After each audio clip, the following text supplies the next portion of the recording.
Bueno, boas tardes a todas e a todos. Vamos a dar comezo ao pleno ordinario do mes de febreiro e vamos a empezar guardando un minuto de silencio polo asesinato de violencia de xénero, asesinato machista cometido a principios deste mes en Mos, onde mataron a María Belén Fernández, de 52 anos. Poñémonos en pé, guardamos un minuto de silencio.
Comezamos entonces o pleno.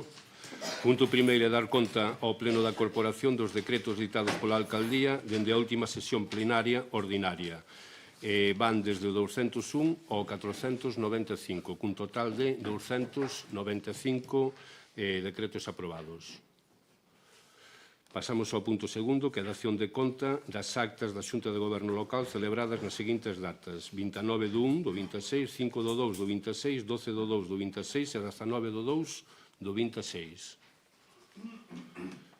Punto terceiro, dación de conta da designación de representantes do Grupo Socialista de Ames na Comisión Informativa Permanente de Xestión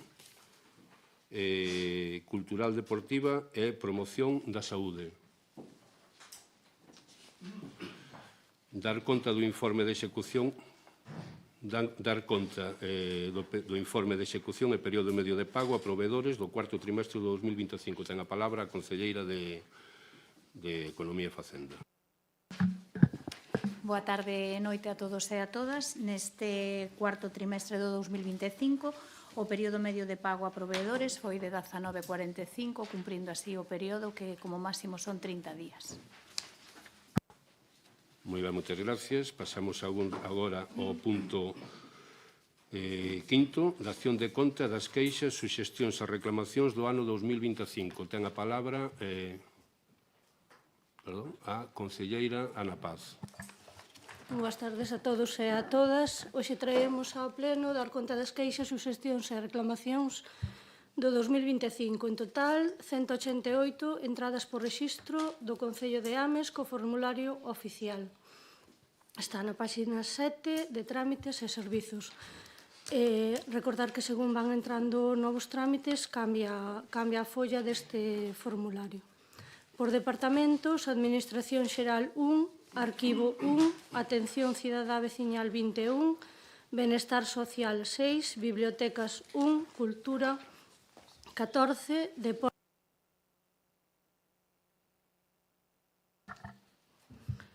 Educación 1, Medio Ambiente 13, Medio Ambiente e Obras e Servicios 1, Mobilidade 11, Mocidade 1, Normalización Lingüística 1, Obras e Servizos 77, Promoción Económica 2, Secretaría 1, Seguridade 7 e Urbanismo 14, en total 188.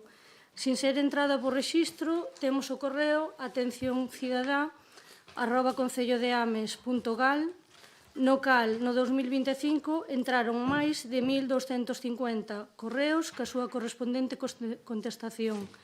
Agradecer aos meus compañeiros e traballadores e traballadoras do Concello por todas as contestacións, pero quería agradecerlle especialmente ao concelleiro de Obras, así como aos seus traballadores e traballadoras pola súa pronta resposta e solución ao problema ou queixa que formular o veciño ou veciña. Temos que dicir que no 2026 xa levamos 194 correos e 33 entradas por formulario oficial. Moi ben, moitas gracias.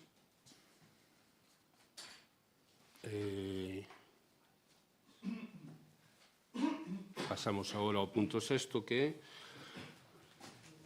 é aprobación inicial, perdón, punto sexto, aprobación se procede das actas anteriores. Se son ordinaria do mes de xaneiro, vamos a votar dúas actas, a ordinaria do mes de xaneiro e a sesión extraordinaria do día 4 do 2, que foi a do plan único.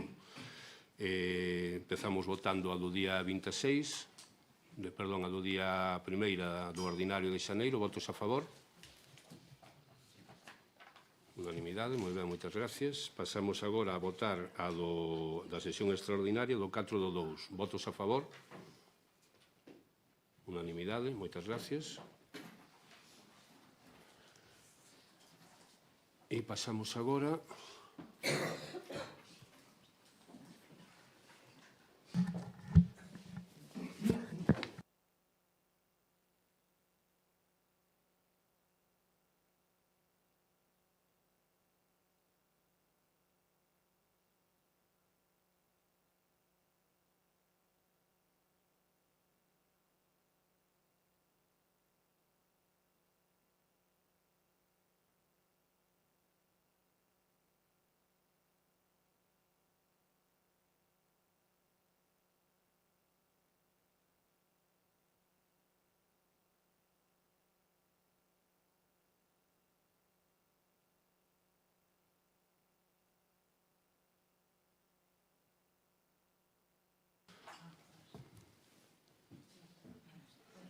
sí, pero non marca Twitter,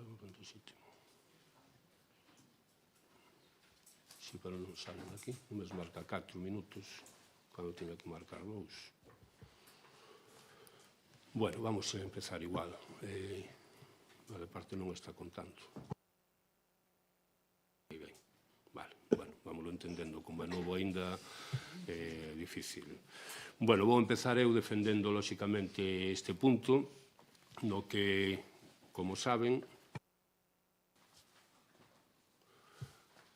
bueno, non me vai a marcar o tempo a min, porque, por norma, como os alcaldes non teñen tempo, poden intervir en calquer momento, está programado así, pero vou intentar ceñirme aos 2 minutos, vale?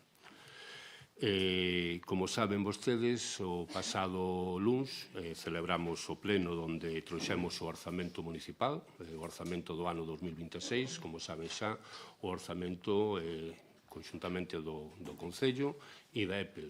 E un orzamento, ademais, que foi o máis grande que se ten presentado agora no Concello de Ames, onde había varios investimentos importantes. E, ademais, se traía tamén a mellora, lóxicamente, acordada cos traballadores e traballadoras deste Concello, así como as que se aprobaron no Congreso dos Diputados de ir recuperando o poder adquisitivo e ir recuperando. Entonces, nese pleno, como saben xa, non se leva aprobado o orzamento, co cal nós queremos manter ese orzamento e o vinculamos a unha cuestión de confianza. Cuestión de confianza que vamos a debatir hoxe. Do pleno xa o orzamento xa o defendemos no pleno pasado, co cal pouco máis temos que dicir sobre el, xa coñecen cal é, xa coñecemos a posición de todo, pero iso que vamos a debatir aquí, con esta cuestión de confianza, é algo moi claro. Algo como que vostedes, a oposición, que votou maioritariamente en contra deste orzamento, se van a unir no próximo mes, nos próximos días, facer un acordo de goberno entre o BNG e o Partido Popular para, durante o ano e medio que queda de mandato, poder gobernar conxuntamente e, polo tanto, presentar uns orzamentos que sean mellores que os que nos presentamos aquí. Co cal, durante este mes, a pelota vai a estar no seu tellado. Ustedes van a decidir se chegan a ese acordo, propoñen a moción de censura e presentan uns orzamentos mellores e, co cal, tamén fan ese goberno no tempo que queda hasta as próximas eleccións. E se non chegan a ese acordo, o único que van a estar conseguindo é retrasar a aprobación destes orzamentos. A aprobación que teríamos que retrasar polo menos hasta finais do mes de abril E co cal, polo tanto, que dicía ao principio, eses investimentos que están previstos, esas mellores salariais que están previstas, esas melloras de varios servicios que van a entrar en funcionamento no ano 26 e que están pendientes da aprobación destes orzamentos, pois se van a retrasar durante máis dun mes. Co cal, hoxe o que decidimos é o que vamos a facer con iso. Se vostedes queren retrasar esa aprobación dos orzamentos, que se non chegan a acordo de goberno, saben que van a ser inminentes e, polo tanto, teremos os 15 días hábiles de rigor para poder aprobalos, ou, se non, pois, estaremos un par de meses esperando para poder empezar a executar eses orzamentos. Co cal, de vostedes depende. A pelota agora está no seu tellado, como lles decía. Podemos seguir obstaculizando e ponéndolle pedras no camiño a este goberno, ou, e polo tanto, os veciños de Ames, que son os que van a estar máis tempo sin poder disfrutar destes investimentos, ou podemos salir daqui hoxe cos orzamentos aprobados, ainda que todos sabemos xa que vostedes, como grupos da oposición, non están a favor. Moitas gracias. Abrimos agora unha quenda, a primeira quenda.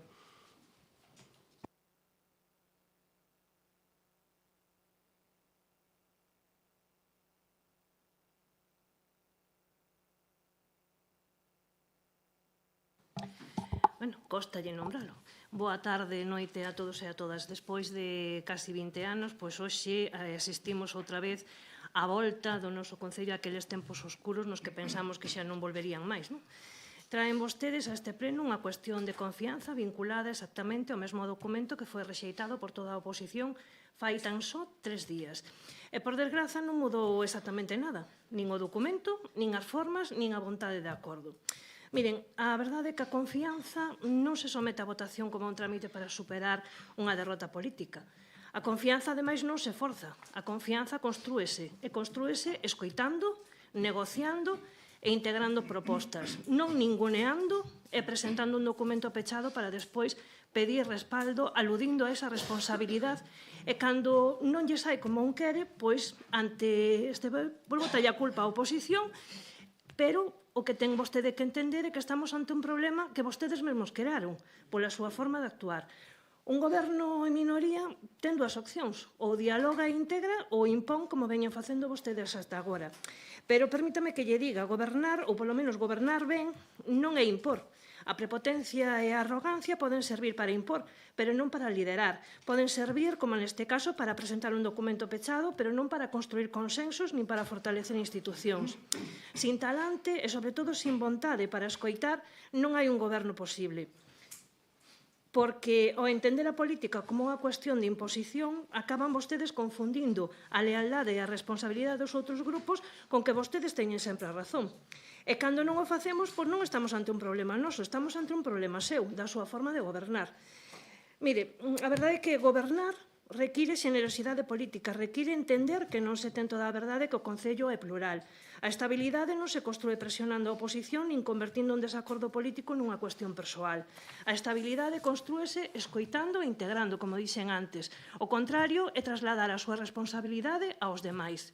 Non estamos ante unha cuestión de confianza persoal, estamos ante unha cuestión de modelo.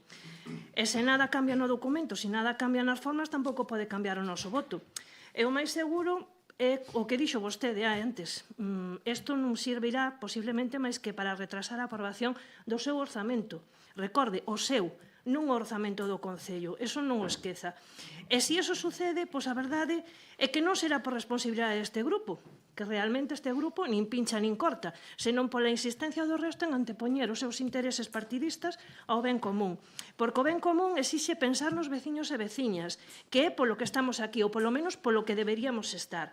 Así que, por coherencia, por responsabilidade, por respeto á veciñanza e porque dende o luns non mudou nada, mantemos o noso voto en contra. E insisto, liderar non é mandar. Ter autoridade non é exercer o autoritarismo. E gobernar ben non é impor, é convencer. E, aínda que vostede poida vencer, teña ben seguro que non convence. Moi ben, moitas gracias. Polo grupo, señora Pampín. Bueno, moi boa noite a todos e a todas. En primeiro lugar, gustaríame pedirlle ao alcalde esa prudencia que o mesmo luns lle pedía, polo menos prudencia de cara ao noso grupo. E a verdade é que a min sorpréndeme que despois de 2 anos entrou agora unha prisa tremenda en ter uns orzamentos e ademais que culpabiliza a oposición de ter que agardar un mes por eles. Non, mire, o único culpable de que levemos 2 anos esperando por uns orzamentos e que incluso haxa que agardar un mes máis é vostede e o seu goberno. Dito isto, xa que estamos ante o debate dunha cuestión de confianza, creo que é importante definir o que significa a palabra confianza. E se buscamos no dicionario da Real Academia Galega, a primeira acepción que nos aparece di que é o sentimento de seguridade e tranquilidade do que confía en alguén. Ben, pois ese sentimento de seguridade e tranquilidade é o que non temos agora mesmo dende o noso grupo cara a este goberno en minoría e en solitario do Partido Socialista. É imposible ter confianza agora mesmo no goberno do Partido Socialista que presentou uns orzamentos que son a mellor definición dun goberno estancado, continuista, pouco ambicioso e afastado da realidade social do AMES do 2026. É imposible confiar nun goberno que se autodefine como progresista, pero que non afronta con valentía o problema da vivenda e, aínda por riba, alimenta a especulación, non poñendo freo aos prezos do alugueiro e aos prezos de venda. É imposible confiar nun goberno que non aposta de xeito decidido polo comercio local ou non aceptar a nosa proposta de duplicar o importe dos bono consuma, medida, quero recordar, solicitada de xeito unánime polo comercio do noso concello. Tampouco aposta nin sequera polo rescate do comercio do Milladoiro que leva moitos anos agonizando. Tampouco podemos confiar nun goberno que non ten intención de bonificarlle o IBI aos veciños e veciñas que non contan cos servizos básicos, paradóxicamente, servizos básicos que o Concello ten a obriga de garantirlles. Non podemos confiar nun goberno que minoriza na área de educación as partidas de mantemento e reparación dos centros educativos, cando estamos vendo as múltiples necesidades que presentan todos os centros educativos do noso Concello. Non podemos confiar nun goberno que presenta uns orzamentos que non responden ás necesidades en infraestructuras deportivas e que non apostan por unha protección ambiental axeitada.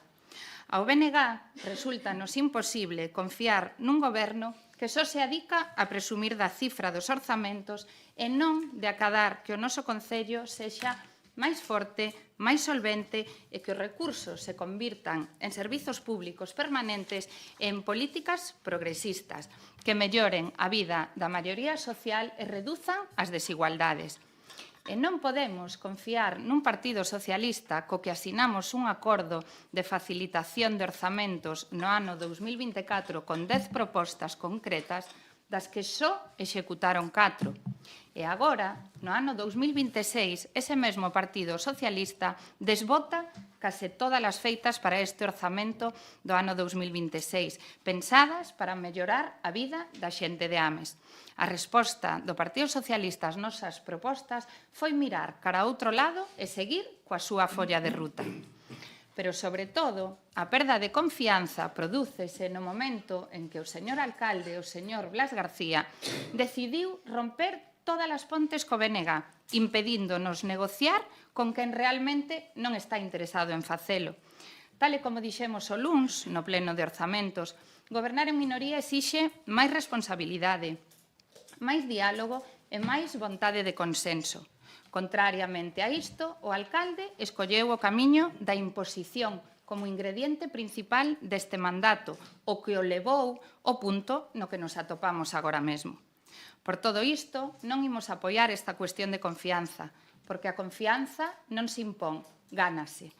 A nosa responsabilidade é co Concello e coa cidadanía, non coa supervivencia dun goberno. Por coherencia e por compromiso, o noso voto será non. E non se equivoque, vincular a aprobación dos orzamentos a unha cuestión de confianza non é síntoma de fortaleza, senón de debilidade e de falta de diálogo. A confianza política constrúese con acordos e estabilidade, e non mediante un ultimátum institucional. Moitas grazas. Moi ben, moitas gracias. Ten a palabra a señora Agra. Boas tardes, noites a todas e a todas. Fai 3 anos, os veciños de Ames, cos seus votos, decidiron que vostedes, señores do Partido Socialista, eran a forza máis votada, outorgándoles con eles o goberno de Ames. Pero ese goberno era un goberno en minoría onde a negociación e chegar a acordos debería ser a tónica habitual. En estes momentos, cando se demostra de verdade as ganas de sacar adiante as cousas, o que nos encontramos foi un goberno en minoría que non tiña verdadeira vontade negociadora de momento no que se nos dá a data do pleno extraordinario ante cada documentación. Estamos nesta situación de debater unha cuestión de confianza porque este era o seu obxectivo desde o principio, sacar os orzamentos en solitario. E non nos culpe, como dixeron as miñas compañeras, de arrastrarse a nosotros porque xa levamos un ano sin eles. E tamén porque está seguro de que neste mes de prazo que se vai abrir, hoxe, non se vai a presentar unha moción de censura.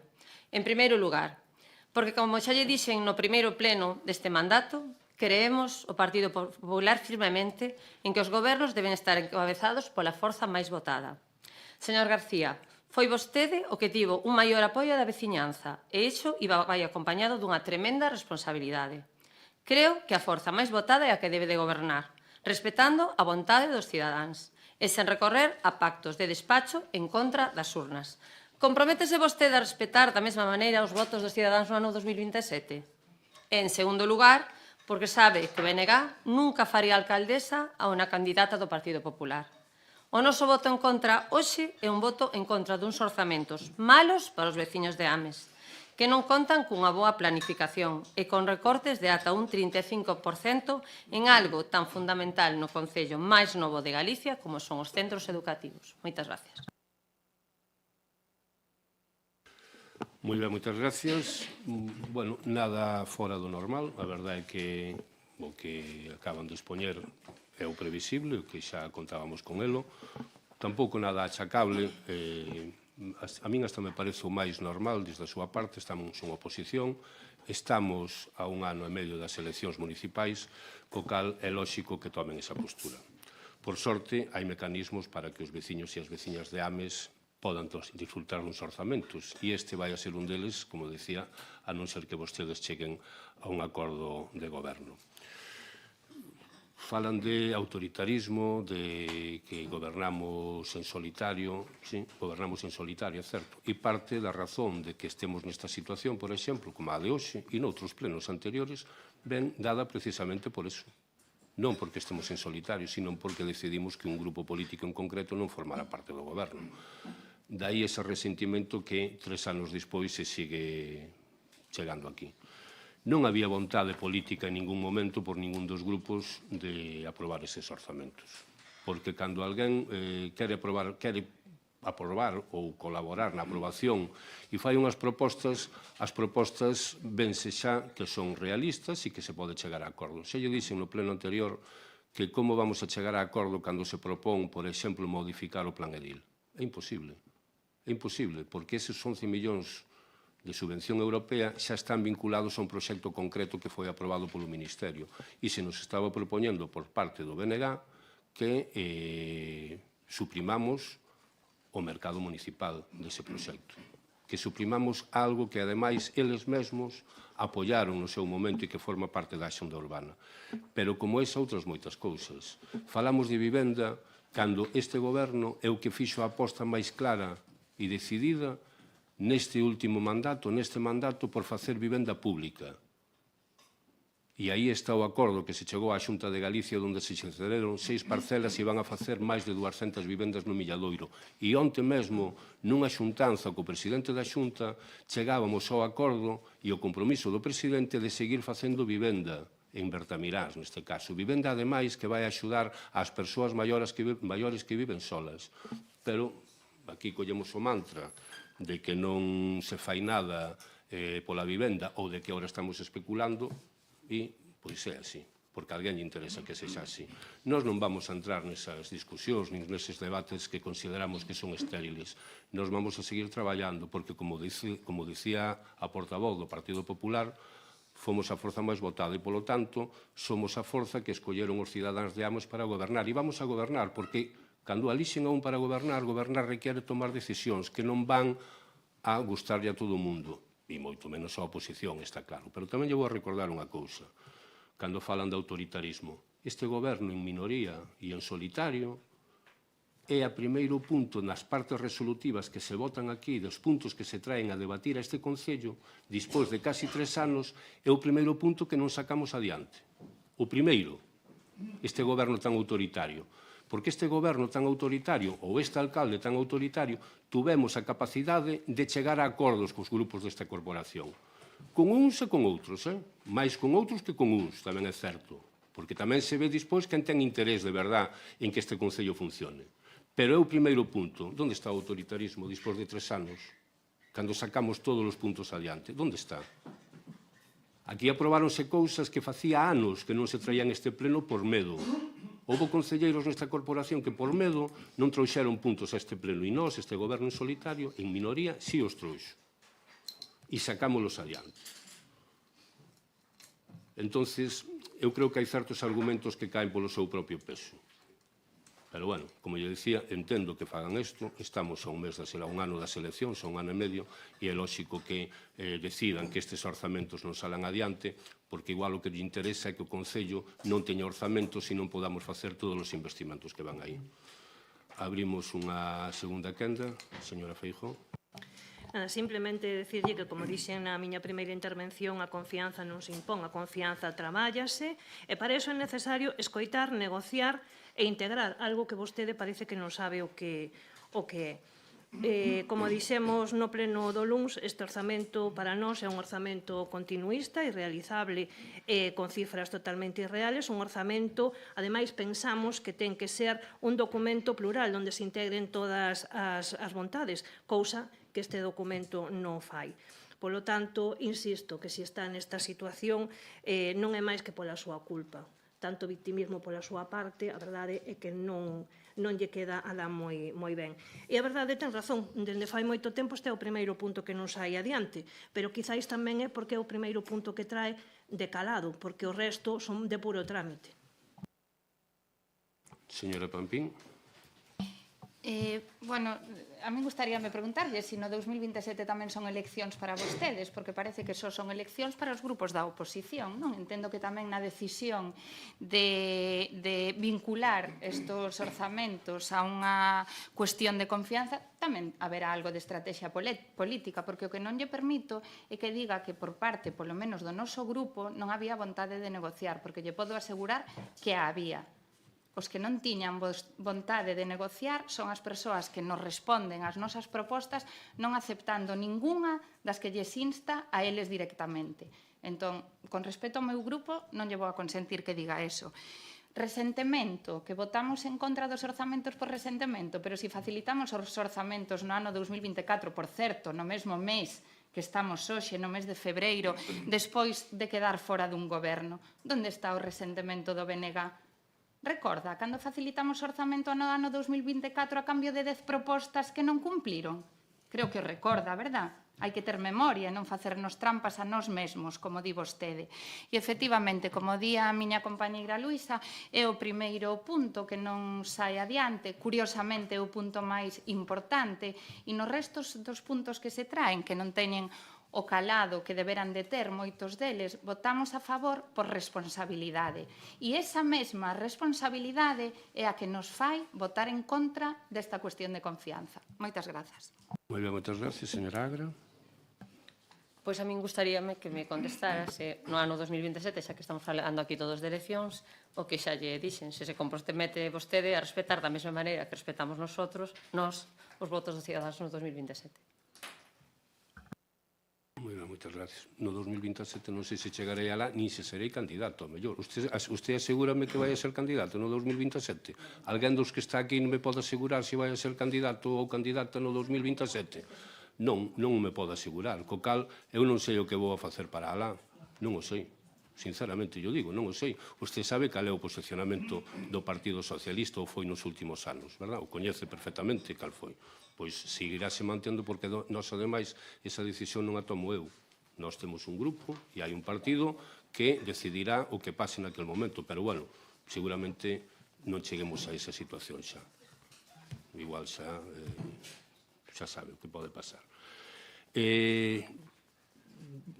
Creo que tampouco é, bueno, seguir non ten moito sentido porque creo que os posicionamentos está claros, pero si lle vou a dicir á concelleira, á portavoz do BNG, si dicirlle que é certo, ten razón unha cousa, que nós temos unha estrategia, é verdad, e eu reconozco. E non temos unha, temos varias estrategias. Mira, temos unha estrategia que é para cubrir as pistas polideportivas do Milladoiro, que valen máis d'1 millón de euros. E que, ademais, saben vostedes que é algo que se leva reclamando moito e que intentamos facer xa en máis dunha ocasión. Temos unha estrategia para arranxar os aparcamentos tamén e para mellorar e ampliar as zonas de aparcamento que tanto piden os veciños e as veciñas de Ames. E vostedes tamén o levan pedindo. Tamén... Temos tamén unha estrategia para sacar unha subvención que axude ás familias con intolerancias tamén, que está aí, e non falaron dela en ningún momento, pero tamén vai aí e por primeira vez se crea esta subvención. E temos a estrategia, por exemplo, de seguir mantendo o servicio do rural despois de telo parado durante un tempo por unha serie de situacións. Temos a estrategia de levar a auga no saneamento, a auga desde a ETAP ao Milladoiro e deixar de comprarlle a Santiago. Claro que temos unha estrategia moi completa, moi concreta. E vou dicir unha cousa. No BNG do ano 24 agora cambiaron algunhas cousas. E sabe ao que me refiro, verdad? E non me gusta nomear nunca a ninguén que non está presente, pero algunhas cousas sí cambiaron. Moi ben, moitas gracias. Procedemos á votación. Sí, nominativa, sí.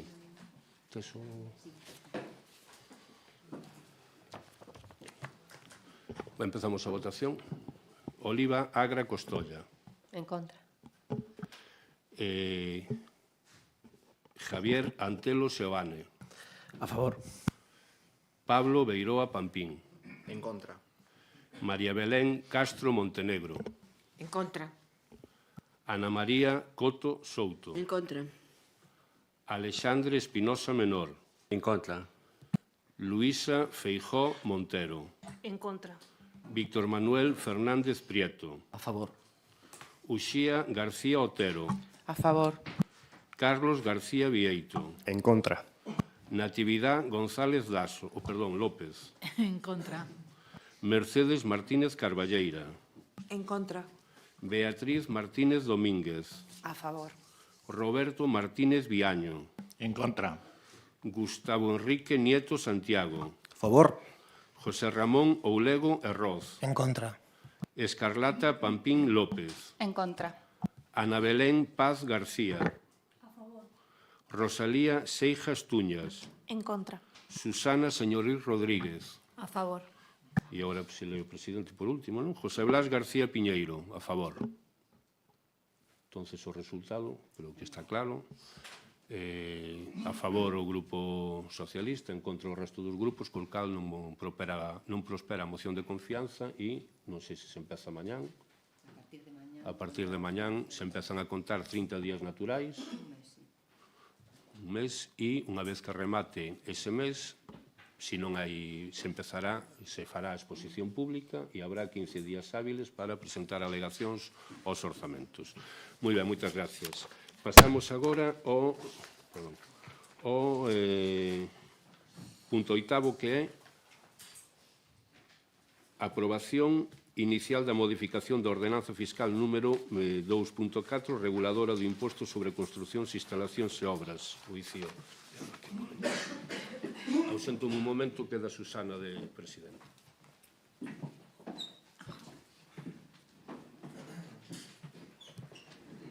Boa noite de novo. Doulle a palabra ao meu compañeiro Vítor, concelleiro de Urbanismo.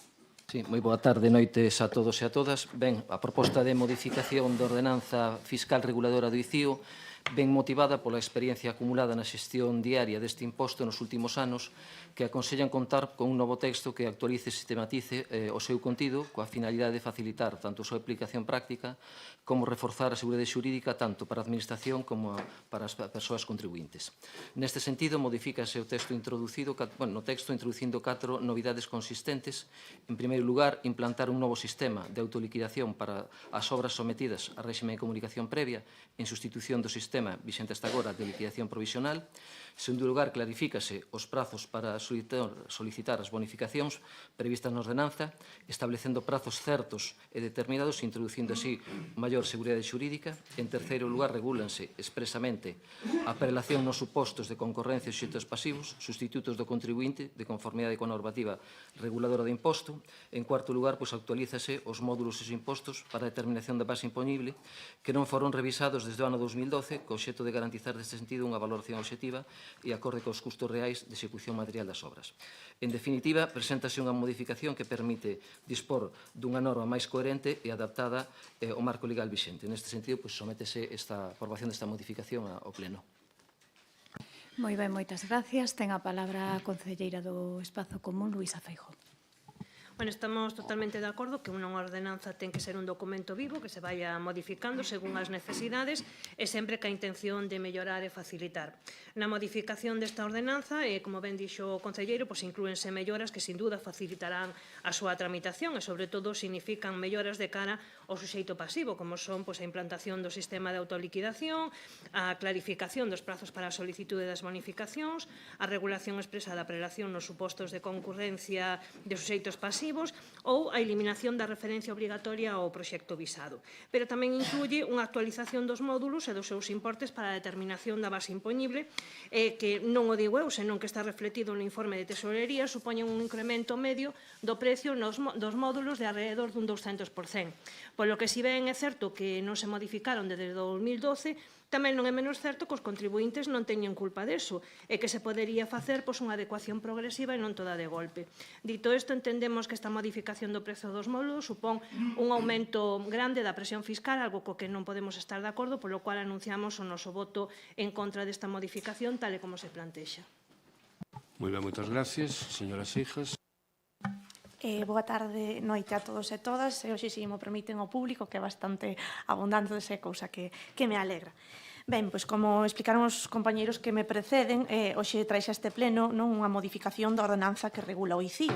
E na proposta que nos presenta o Goberno, pois hai dous tipos de cambio. Por un lado, os cambios máis técnicos e formais, e por outra banda, pois, como comentaban, a subida de certas cuantías do imposto. Eu creo que debemos de falalos por separado, non? No referente á implantación do sistema de autoliquidación e á clarificación dos prazos no que respecta ás bonificacións estamos de acordo. E pensamos que son melloras que poden axudar a axilizar uns trámites que, como todos sabemos, non son especialmente áxiles. E tamén a aclararlle á veciñanza como pode solicitar as bonificacións recollidas nesta ordenanza.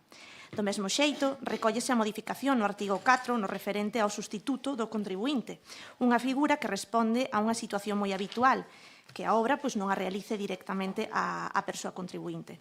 Hasta aquí, nada que decir, estamos de acordo.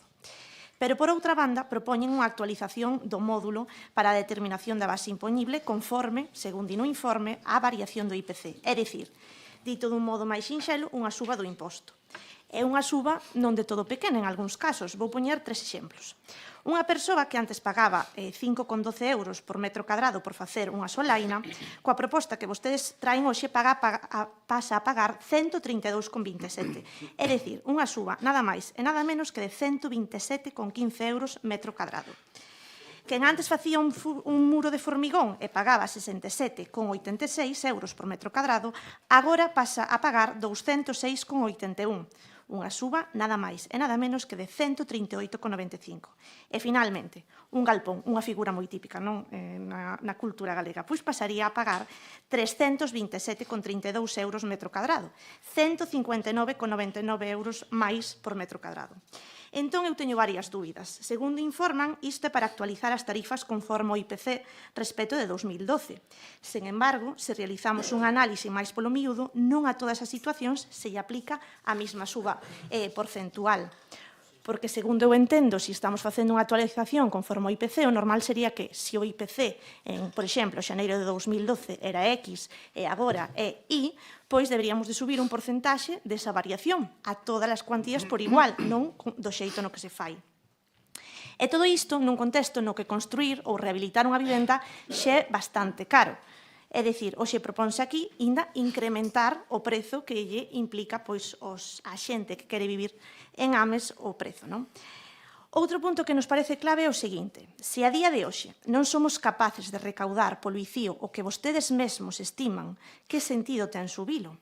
O ICIO é un imposto que presenta mal os datos de recaudación todos os anos en relación co que se prevé nos orzamentos. Por poñer un exemplo, no ano 2024 vostedes estimaban recaudar 550.000 euros e finalmente recaudaron 217.000 euros.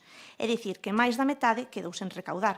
Entón, eu pregunto, que sentido ten subir o imposto cando non somos capaces de recaudar o que estimamos? Moitas grazas. Moitas gracias, señor Beiroa. Bueno, boa noite a todos e a todas.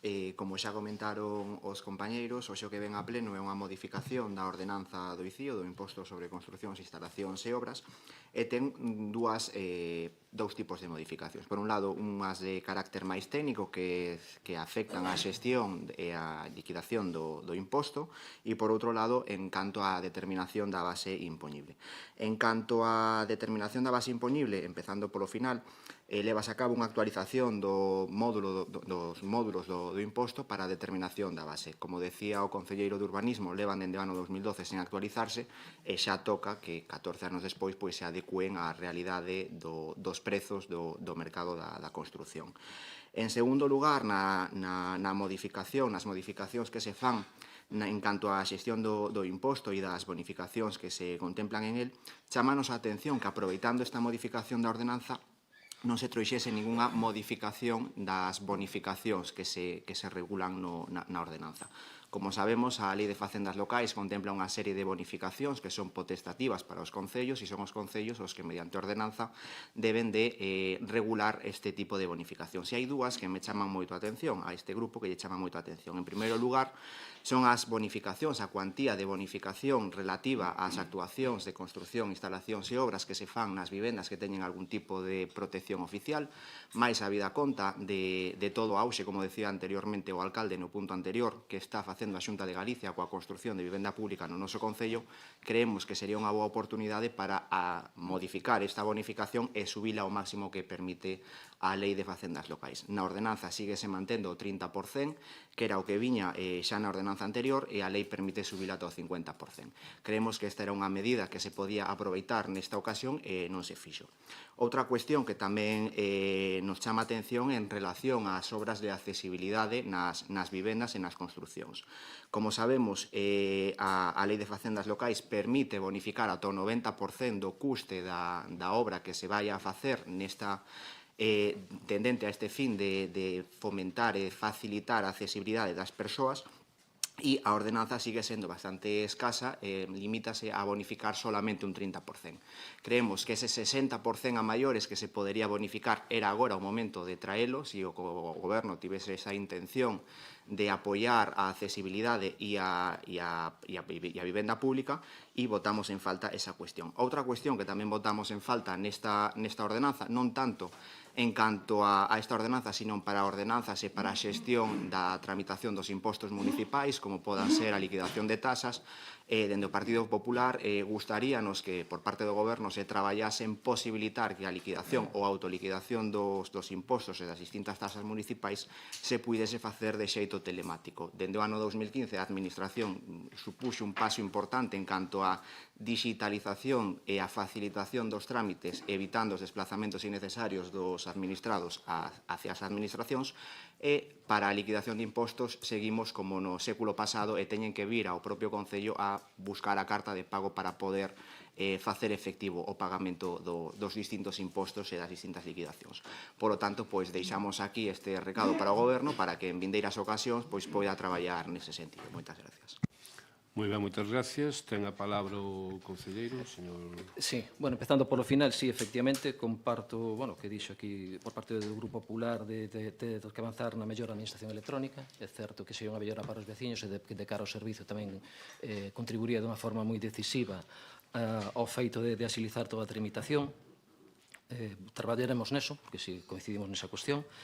Despois, no tema das bonificacións, é certo que non ampliamos ninguna máis, porque decidimos, bueno, respetar o que xa viñemos arrastrando logo destes anos e que facilitou ben, por tanto, foi máis que nada manter o espírito das bonificacións que veñamos tendo hasta agora, e que sí que foi o no que nos centramos fundamentalmente, porque aparte foi a propia recomendación que se nos fixo por parte dos servicios técnicos, que no sistema de cálculo da xestión do imposto.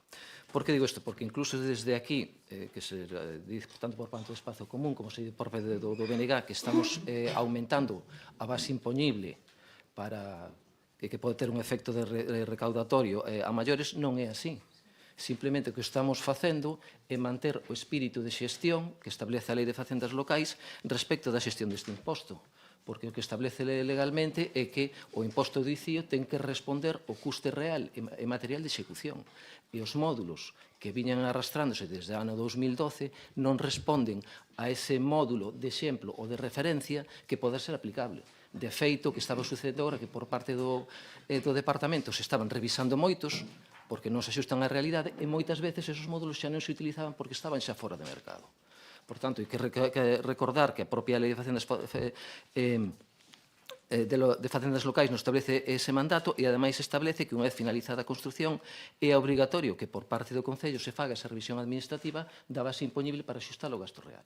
Por tanto, vai a supoñer unha maior presión fiscal? Non, simplemente é dar unha referencia de módulos para que todos aqueles particulares ou empresas saiban o custe real que pode ter a base a indicadores obxectivos, como é por unha parte respecto das obras menores, os precios da base de datos da construción, que se aproxima ao coste real que hai agora, que por tanto teñen unha referencia se o queren utilizar, e por parte do sistema de módulos que se establece respecto das obras maiores, que establecen os módulos por tipo de construción, que foron calculados polos servicios técnicos en base aos criterios que veñen establecidos no Real Decreto 1020 de 93, polo que se aproban as normas técnicas de valoración e o cadro marco de valores do solo e das construcións, que, por certo, é tamén moi utilizado en moitísimas ordenanzas de ICIO para tratar de levar a cabo este módulo. Por tanto, non vai haber na práctica unha maior incremento da base imponible. O que vai a hacer é dar unha referencia para que esa base imponible sea real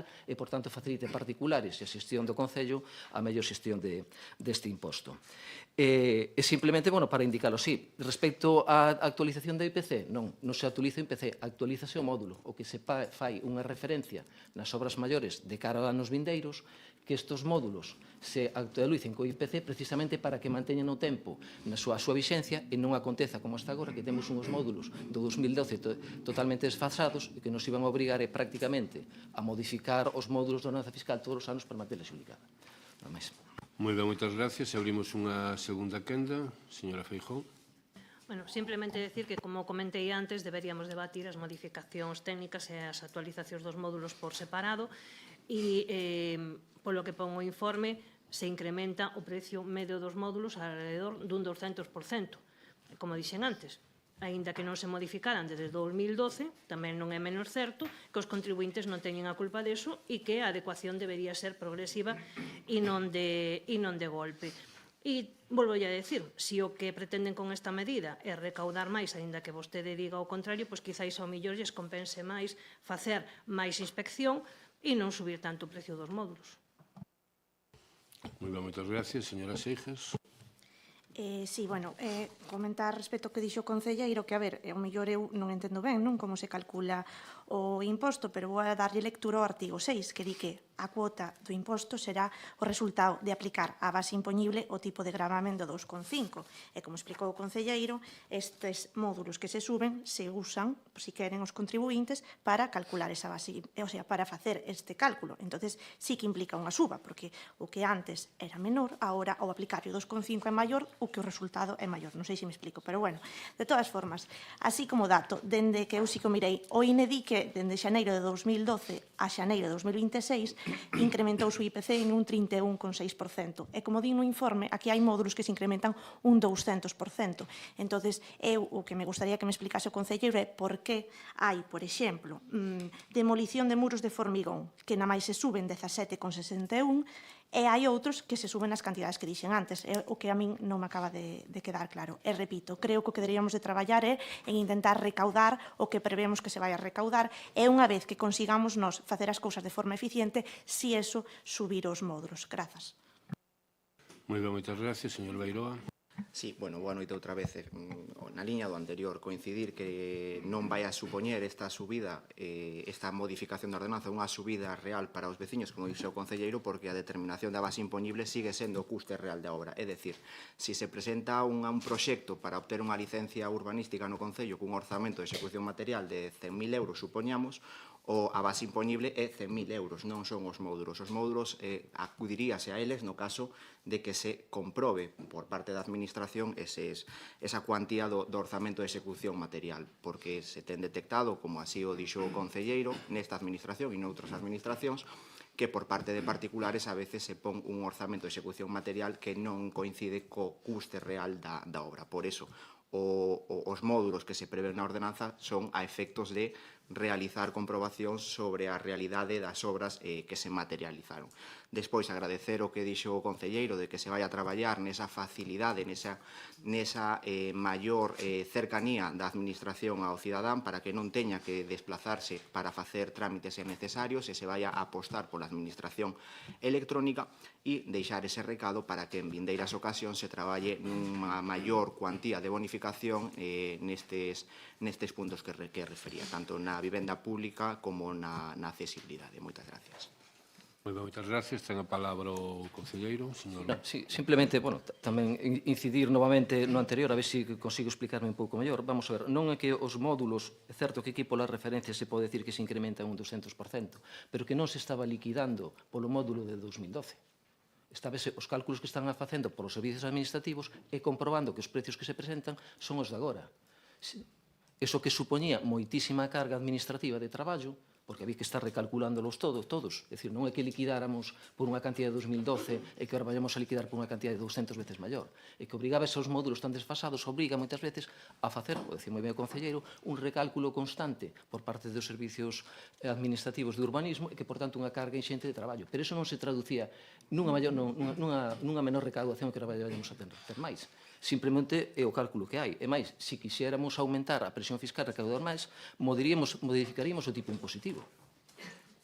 E o tipo impositivo mantense no 2,5%. Se quixéramos aumentar a presión fiscal, simplemente facer o cálculo actual do custe real de execución e aplicar, por exemplo, un 4%. E daquela sí que recaudaríamos máis.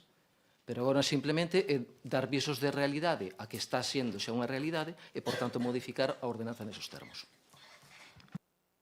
Moi ben, moitas gracias. Procedemos entonces a votar o punto. Votos a favor? Grupo Socialista. Votos en contra? BNG Espacio Común. Abstencións? Grupo Popular. Moi ben, moitas gracias. Pasamos agora ao punto 9º, que é solicitude de subvención da Diputación da Coruña para financiar a realización do programa denominado Liña de Subvencións ás Comunidades Enerxéticas do Concello de Ames. Ten a palabra o señor Antelo. Ola, boa noite a todas e a todos. Pois, dentro do Concello de Ames, apostouse pola creación das comunidades enerxéticas coa presentación da solicitude para a subvención do IDAE que finalmente nos financiou a OTC entre os anos 24 e 25. En ese ano de traballo, veciñas e veciños de Ames interesáronse e asesoráronse e realizaron estudos personalizados das súas facturas a través da OTC. E finalmente, acompañados dentro do Concello, formalizaron o que hoxe coñecemos como Ames Solar, que é a primeira comunidade enerxética de Ames. Esta conta con 53 socias e socios, dos cales 16 queren levar adiante o primeiro proxecto de instalación dos paneis fotovoltaicos. Pero entre outras adversidades, para desenrolar este proxecto atopámonos con unha limitación perimetral de 2 km dende a instalación para poder participar, limitando así o número de socias e socios, e por outro lado, tamén nos atopamos que o prezo da electricidade non está no seu momento máis alto, aínda que de todas De todos os xeitos, as previsións apuntan que vai haber un encarecemento de cara ao futuro. O que fai subir as amortizacións das inversións realizadas de xeito individual. E tampouco as liñas de financiación tanto do IDAE como do INEGA van dirixidas nestes momentos á creación de novas comunidades enerxéticas nin aos proxectos destas. Por eso, o Concello elaborou unha proposta de subvención para impulsar as comunidades enerxéticas de nova creación de carácter excepcional por razóns de interese público e remitiuse á Deputación a solicitude de cofinanciamento de 100.000 euros, que sería o 80%, sendo 20%, que son 25.000 euros, os que se aportarían con fondos municipais. Esta achega serve de apoio financiero para os primeiros proxectos, pero con ela tamén se contempla a adquisición de baterías para obter un mellor rendemento na acumulación de enerxía e baixar así tamén a amortización. Esta achega recaería nas socias e socios que sexan participantes dos primeiros proxectos, exceptuando o Concello, que tamén como socio de Ames Solar non podería beneficiarse da mesma.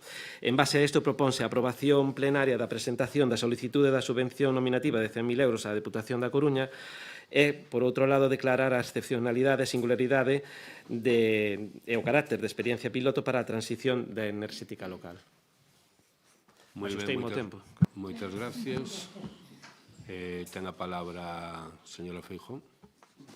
No noso Concello, a verdade é que fixo unha aposta importante para a creación das comunidades enerxéticas e, lóxicamente, para a continuidade e consolidación do traballo iniciado, pois é necesario dotarnos de instrumentos propios e estables que garantan a continuidade do proceso, que aseguren a execución dos proxectos e, sobre todo, que reforcen a nosa capacidade de decisión e financiamento, polo cual estamos máis que de acordo en que a solicitude desta achega e de todas aquelas que poida haber é algo moi necesario. Moi ben, moitas gracias. Señora González. Boa noite a todos e a todas. O que traemos hoxe aquí non é unha subvención ordinaria, sino unha solicitude denominativa plenamente xustificada na súa excepcionalidade, xa que existe un valeiro tanto a nivel estatal como a nivel provincial, incluso autonómico, para este tipo de apoio público ás comunidades enerxéticas de pequena escala. E é precisamente aquí onde a Deputación da Coruña dá un paso adiante colaborando co Concello de Ames para facer posible esta liña, por razóns claras de interese público, social, económico e ambiental, como reducir a factura eléctrica, fortalecer o tecido comunitario, incluindo fogares vulnerables, e avanzar sobre todo na descarbonización, é unha proposta que se consolida co traballo inicial que a Oficina de Transformación Comunitaria e por responsabilidade o voto do Grupo Municipal do BNG vai a ser favorable. Moitas grazas. Moi ben, moitas gracias. Polo Grupo Popular, señor Beiroa. Sí, boa noite a todos outra vez.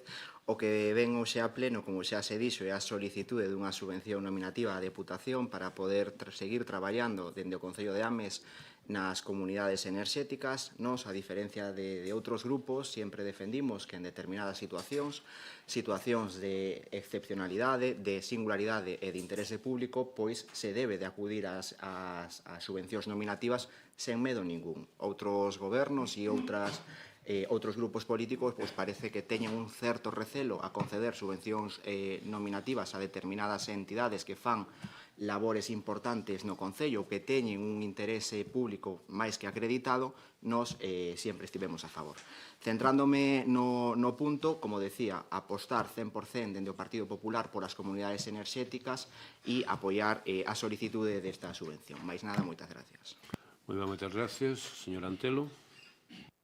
Nada, agradecer o voto a favor de todas e de todos e simplemente aclarar que isto é unha experiencia piloto que nun futuro probablemente esta subvención sexa xa entregada ou sexa xestionada dende a propia Deputación. Moi ben, moitas gracias. Abrimos segunda tenda. Señora Feijóo. Segunda tenda. No? Votamos entonces. Votos a favor. Unanimidade. Moi ben, moitas gracias. Pasamos entonces agora ao punto 10º, aprobación da modificación do convenio de colaboración entre os concellos de Ames e Brión para a solicitude conxunta dunha subvención á Xunta de Galicia para a realización dun obradoiro dual de emprego Renova Verde. Ten a palabra a concelleira Ana Paz.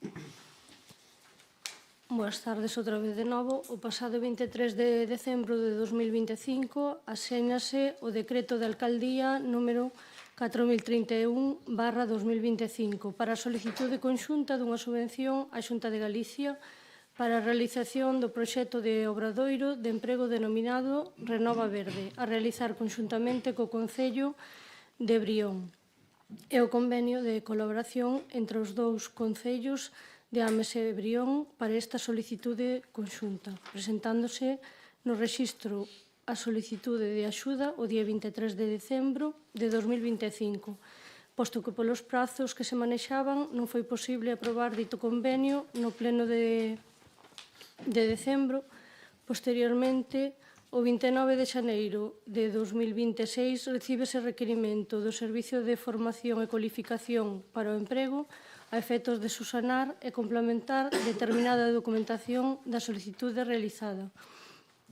Entre outros puntos, requírese ao Concello de Ames que se debe incluir no convenio de colaboración co Concello de Brión as actuacións que se realizan en cada concello e a falta o reparto do alumnado traballador entre as distintas entidades. Para incluir a información anterior, realízase unha modificación da proposta de convenio que é a que se remite para a súa aprobación no pleno ordinario do mes de febreiro. Moi ben, moitas gracias. Abrimos unha primeira quenda. Señora Feijón. Trátase de un obradoiro de emprego que está dando moi bons resultados, que ademais conta con todos os informes favorables, polo cual anunciamos o voto a favor. Moi ben, moitas gracias. Señora Pois como estamos ante un proxecto importante que combina formación e emprego para persoas desempregadas, tanto do Concello de Ames como do de Brión, con esas dúas especialidades con futuro, como son as instalacións solares fotovoltaicas e xardinería e zonas verdes, pois entendemos que é unha iniciativa que reforza o emprego local, a transición enerxética e a mellora ambiental do noso Concello, polo tal tamén anunciamos o noso voto favorable. Moi ben, moitas gracias. Señor Oulego. Ben, moi boa noite.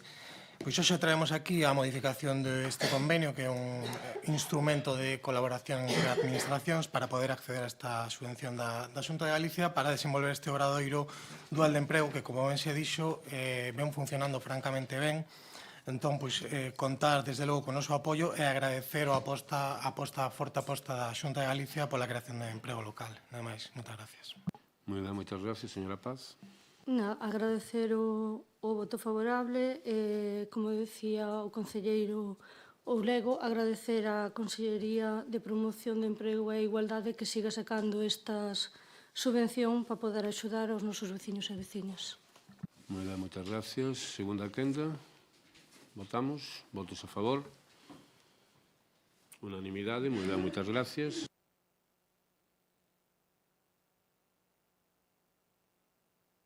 O décimo, que é a parte non resolutiva, que é a moción do Grupo Municipal Socialista de Ames para que a Xunta de Galicia acometa unha actuación definitiva e urxente na coberta do CEI da Maía. Ten a palabra a concelleira, señora Martínez. Ola, boa noite a todos e a todas. Paso a ler a exposición de motivos. O CEI A Maía é un centro educativo público construído no ano 91 que presta servicio a máis de 470 alumnos e alumnas de educación infantil e primaria. É un dos centros de referencia do municipio de Ames e é unha infraestructura clave para garantir o dereito á educación pública en condicións de igualdade, seguridade e calidade. Leva máis de 35 anos en funcionamento. Este centro nunca foi obxecto dunha remodelación estrutural importante para poder adaptar as súas instalacións ás necesidades actuais. As condicións meteorolóxicas que levamos a sufrir durante este inverno están poñendo de manifesto a preocupante, a visible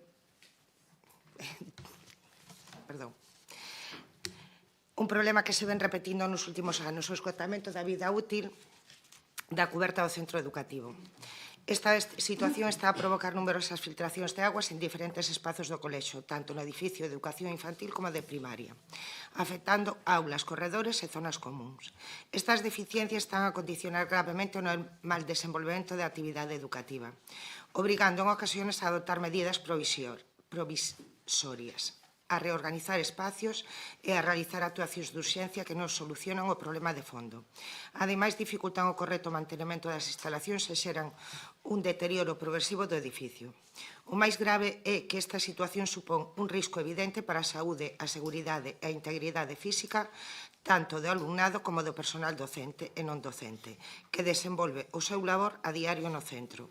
Algo absolutamente incompatible cunha educación pública de calidade e cunhas condicións dignas de traballo e aprendizaxe.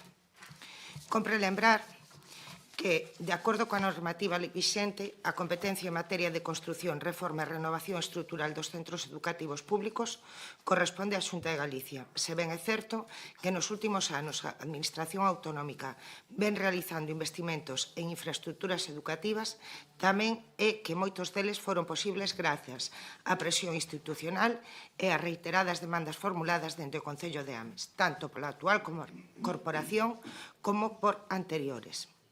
Dende os socialistas de Ames consideramos necesario traer a pleno esta moción, agardando que se converta en declaración institucional como mostra de unidade política e de compromiso coa defensa dos intereses da meciñanza e da comunidade educativa do CEIP Amaia. Ames é o único concello galego con saldo vegetativo positivo, cun crecemento poblacional sostido ano tras ano, o que implica unha maior demanda de plazas escolares e de servicios educativos. O municipio conta, ademais, con servicios de conciliación recoñecidos como referencia a nivel estatal, sendo a educación pública un dos piares fundamentales do seu modelo de desenvolvemento social. Para manter e consolidar esta tendencia resulta imprescindible garantir que as infraestructuras educativas do municipio se atopen en condicións axeitadas, seguras e adaptadas ás necesidades actuais e futuras da poboación escolar. Por todo o exposto, dentre o Grupo Municipal dos Socialistas de Ames, adoptamos a seguinte proposta de acordo para que, primeiro, a Xunta de Galicia exerza as súas competencias e acometa de maneira inmediata e urxente as obras necesarias para a sustitución integral da cuberta do CEIP Amaia, poñendo fin ás filtracións e garantindo a seguridade das instalacións. Segundo, a Xunta de Galicia elabore e execute un plan de remodelación e renovación integral do centro educativo que permita actualizar as súas infraestructuras, mellorar a eficiencia enerxética, adaptar os espacios ás necesidades educativas actuais e garantir a súa funcionalidade a medio e longo prazo. Terceiro, o Concello de Ames continúe realizando no ámbito das súas competencias as tarefas de conservación, mantemento e actuacións puntuais necesarias para minimizar os efectos da situación actual, mentre non se leven a cabo as actuacións definitivas por parte da Administración Autonómica competente. Cuarto, o Pleno do Concello de Ames faculte ao alcalde para realizar cantas actuacións de trámite, xestións e comunicacións sexan precisas ante as administracións competentes, co obxectivo de asegurar a maior e máis rápida execución do acordado. Moi ben, moitas gracias. Simplemente aclarar unha cuestión. Non hai que ler a moción completa e na primeira intervención, na presentación da moción ou do punto, son 2 minutos. Digo porque, a ver, eu son flexible, vou deixar seguir, pero digo porque a moción xa temos todos e xa coñecemos todos, vale? Moitas gracias. Ten a palabra a señora Feijóo. Bueno, dende Espazo Común non imos a entrar a debatir o fondo desta moción, xa que estamos totalmente de acordo co seu contido, pero non nos sumamos plenamente a ela porque a verdade é que non concordamos nin co xeito nin cos tempos de presentación e ademais votamos en falta a mención a outros centros educativos do noso Concello que tamén teñen carencias que repercuten tanto no benestar do alumnado como na propia calidade educativa. Como grupo de goberno, a verdade é que é inconcebible que dixeran vostedes no seu momento descoñecer o estado no que se atopaba este centro e que aproveitasen que saliu en prensa para poder presentar esta moción estando a Xunta. Algo que, desde logo, non reprogramos, xa que realmente isto lle corresponde á Administración Autonómica e non á local. Pero, insisto, son as formas e os tempos. Vostedes, como goberno, xa deberían ser conocedores desta situación con anterioridade e xa deberían estar traballando en buscar solucións antes de que tivese que sair nos medios. Como dixen antes, tampouco estamos de acordo en que unha vez que se presenta unha moción deste tipo só se incluía un centro cando outros centros, como por exemplo o CEP de Bentín, pois tamén está a sufrir filtracións, humidades e falta de espacio, ou por exemplo o IES de Bertamiráns, que tamén sofre faltas de espacio. Botamos de menos máis acción e esta demanda xa debería estar feita fai tempo e non haber esperado a que pois sufriran as consecuencias os nenos e as nenas como os tuveron que sufrir. Moi ben, moitas gracias, señora Seixas. Hola de novo a todos e todas. Bueno, como explicou a concelleira, a verdade é que a situación do colexio da Maía é bastante pésima. Eu, pois, cando vi as imaxes que todos puidemos ver das goteiras, pois, reflexionaba nunha cousa, non é que eu fun alumna dese centro, e a verdade é que dende que eu entrei fai 27 anos por primeira vez nese centro, pouco mudou a realidade dese centro a como está agora, non? Entón, polo tanto, o que é lóxico é que unha instalación con esa antigüedade, non, que son nada máis e nada menos que 35 anos, na que non se levaron a cabo as medidas adecuadas para a súa conservación, pois presente este estado. Eu creo que hoxe non é o momento de entrar en guerras partidistas, nin de sinalar a culpables. Dende o ano 1991, pois pasaron polo Concello e pola Xunta de Galicia gobernos de todas as cores políticas. E penso que todas as administracións, en maior ou menor medida, deberíamos de facer unha pequena mea culpa, non? De feito, creo que é importante lembrar, non, que o investimento máis importante que se fixo neste centro nos últimos anos fixo o Concello, e foi, bueno, pois coa construción do comedor, non, que todos vemos polas cores que ten cando pasamos por ali, cando, de feito, o noso compañeiro David Santomir, que a min sí que non me importa mencionalo, pois xestionaba esta área de educación. Ás veces creo que centramos o debate, non, en construir novas infraestructuras, que sí, que son moi necesarias, pero tamén é preciso manter o que xa temos feito. E o que hoxe nos deberíamos de preguntar é algo moi sinxelo. É normal que os nenos e nenas da Maía lle chova estando baixo cuberto? Pois non. Pero, como fixo a miña concelleira de Espazo Común, pois eu tamén quero aproveitar, non, que ven esta moción para falar de dúas cousas. En primeiro lugar, a demanda histórica, non, do centro da Maía de cubrir o pabillón das gradas, non, onde están pois, os nenos e nenas nos descansos cando non lle toca a quenda de comedor. Como podemos ver tamén nas imaxes que circularon, é un día de choiva casi imposible atopar un recunchiño donde non chova ou donde poidan poñer as súas mochilas sin que estas se mollen. E nós, xa en maio de 2025, presentábamos unha moción aquí, non, instando a que se cubrira ese espazo, porque creemos que aparte de ser bo para os nenos e nenas, tamén sería bo para os clubs deportivos, pois que están moi necesitados de instalacións deportivas. En segundo lugar, pois quero volver a poñer en riba da mesa, non, que nos orzamentos que se trouxeron este luns a pleno se diminuiu a cantidade destinada ao mantemento dos centros educativos e das escolas infantís. E creo que todos e todas somos conscientes de que coa partida anterior, si tamén cando gobernaba o BNG, pois xa non era suficiente para cubrir todas as necesidades e, polo tanto, agora con menos recursos a situación vai a ser máis complicada. Efectivamente, esta moción podríamos traer de moitos outros centros, non, do noso Concello que presentan unha situación similar, pero, bueno, como dixen, creo que de xustiza coas familias e cos nenos e nenas do Colexio da Maía pois apoiar esta moción desta quenda, pois quen goberna e a quen lle toca é a Xunta por ser un investimento, entonces adiantamos o voto a favor. Moi ben, moitas gracias. Ten a palabra... Sí, señora Agra. Bueno, boas noites a todos e a todas. Bueno, quero comenzar a miña intervención dicindo que o Partido Popular de Ames apoia totalmente esta reivindicación que faremos todo o que este na nosa man para conseguir unha solución definitiva a este problema, tanto na parte tocante ao Concello como na parte tocante á Xunta de Galicia. Pero en canto a forma de facer as cousas do Partido Socialista, en este caso non as entendemos. Vou comenzar explicando todo o que nos fomos enterando ao longo destas semanas. En primeiro lugar, neste grupo non éramos coñecedores desta problemática na cuberta do CEP da Maía. Si coñecemos outras deficiencias, como pode ser a solicitude da cubrición lateral do patio cuberto ou das problemáticas de filtracións no comedor, no que de maneira reiterada son solicitudes que se trasladan nos consellos escolares municipais. O día 21 de xaneiro tivemos coñecemento de que a dirección do centro trasladara ao Concello cas deficiencias detectadas. O día 22, este grupo presentou un escrito no que solicitábamos todo tipo de información. Tras non dar resposta, o día 6 de febreiro reiteramos a solicitude de información e o día 10 de febreiro recibimos contestación por parte da concelleira responsable. E cal foi a nosa sorpresa? Nesa resposta recoñecen que o Concello é coñecedor desta situación dende o ano 2019. Se son coñecedores desta situación do ano 2019, por que tardan 7 anos en traer a este pleno unha moción? O que demostra con este feito é que non lles importa o centro, senón o oportunismo político. Seguindo ca resposta, engaden un anaco dun escrito que remitiron á Consellería no ano 2025, onde din: damos de traslado das graves deficiencias que presentan o Ceiba Maía. Este centro, debido á súa antigüedade, atópase nunhas condicións non aptas para o ensino. Conta con numerosas filtracións de auga repartidas por todo o centro, tanto no edificio de educación infantil como no de educación primaria.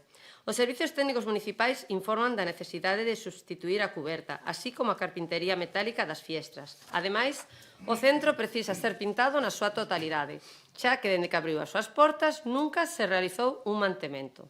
Sendo coñecedores da situación, por que esperar un ano máis para esta moción? 6 anos de espera non eran suficientes. En canto ao pintado, xa recoñecen que nunca realizaron un mantemento, cousa que compete ao Concello. Seguindo o orden cronolóxico, o día 5 de febreiro, o centro saca un comunicado, onde din que están informando de maneira puntual do estado da cuberta e que a semana pasada acudiron ao centro persoal técnico do Concello e persoal do Servicio de Construcións da Consellería. O día seguinte, a Voz de Galicia recolle unha noticia onde informa que o Concello confirma a visita, onde tamén participaron os edis de Educación e de Obras e o asesor externo municipal, que concluiu que a cuberta agotara a súa vida útil, polo que non era posible unha reparación.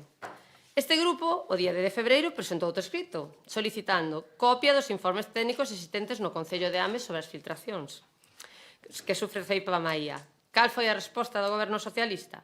Que debido ás baixas no departamento encargado de informar sobre o lamentable estado da cuberta do Ceiba Maía, non nos é posible neste momento darlle traslado dos informes solicitados. Entón, para que levan un asesor externo? Ou porque non nos facilitan o informe do asesor externo?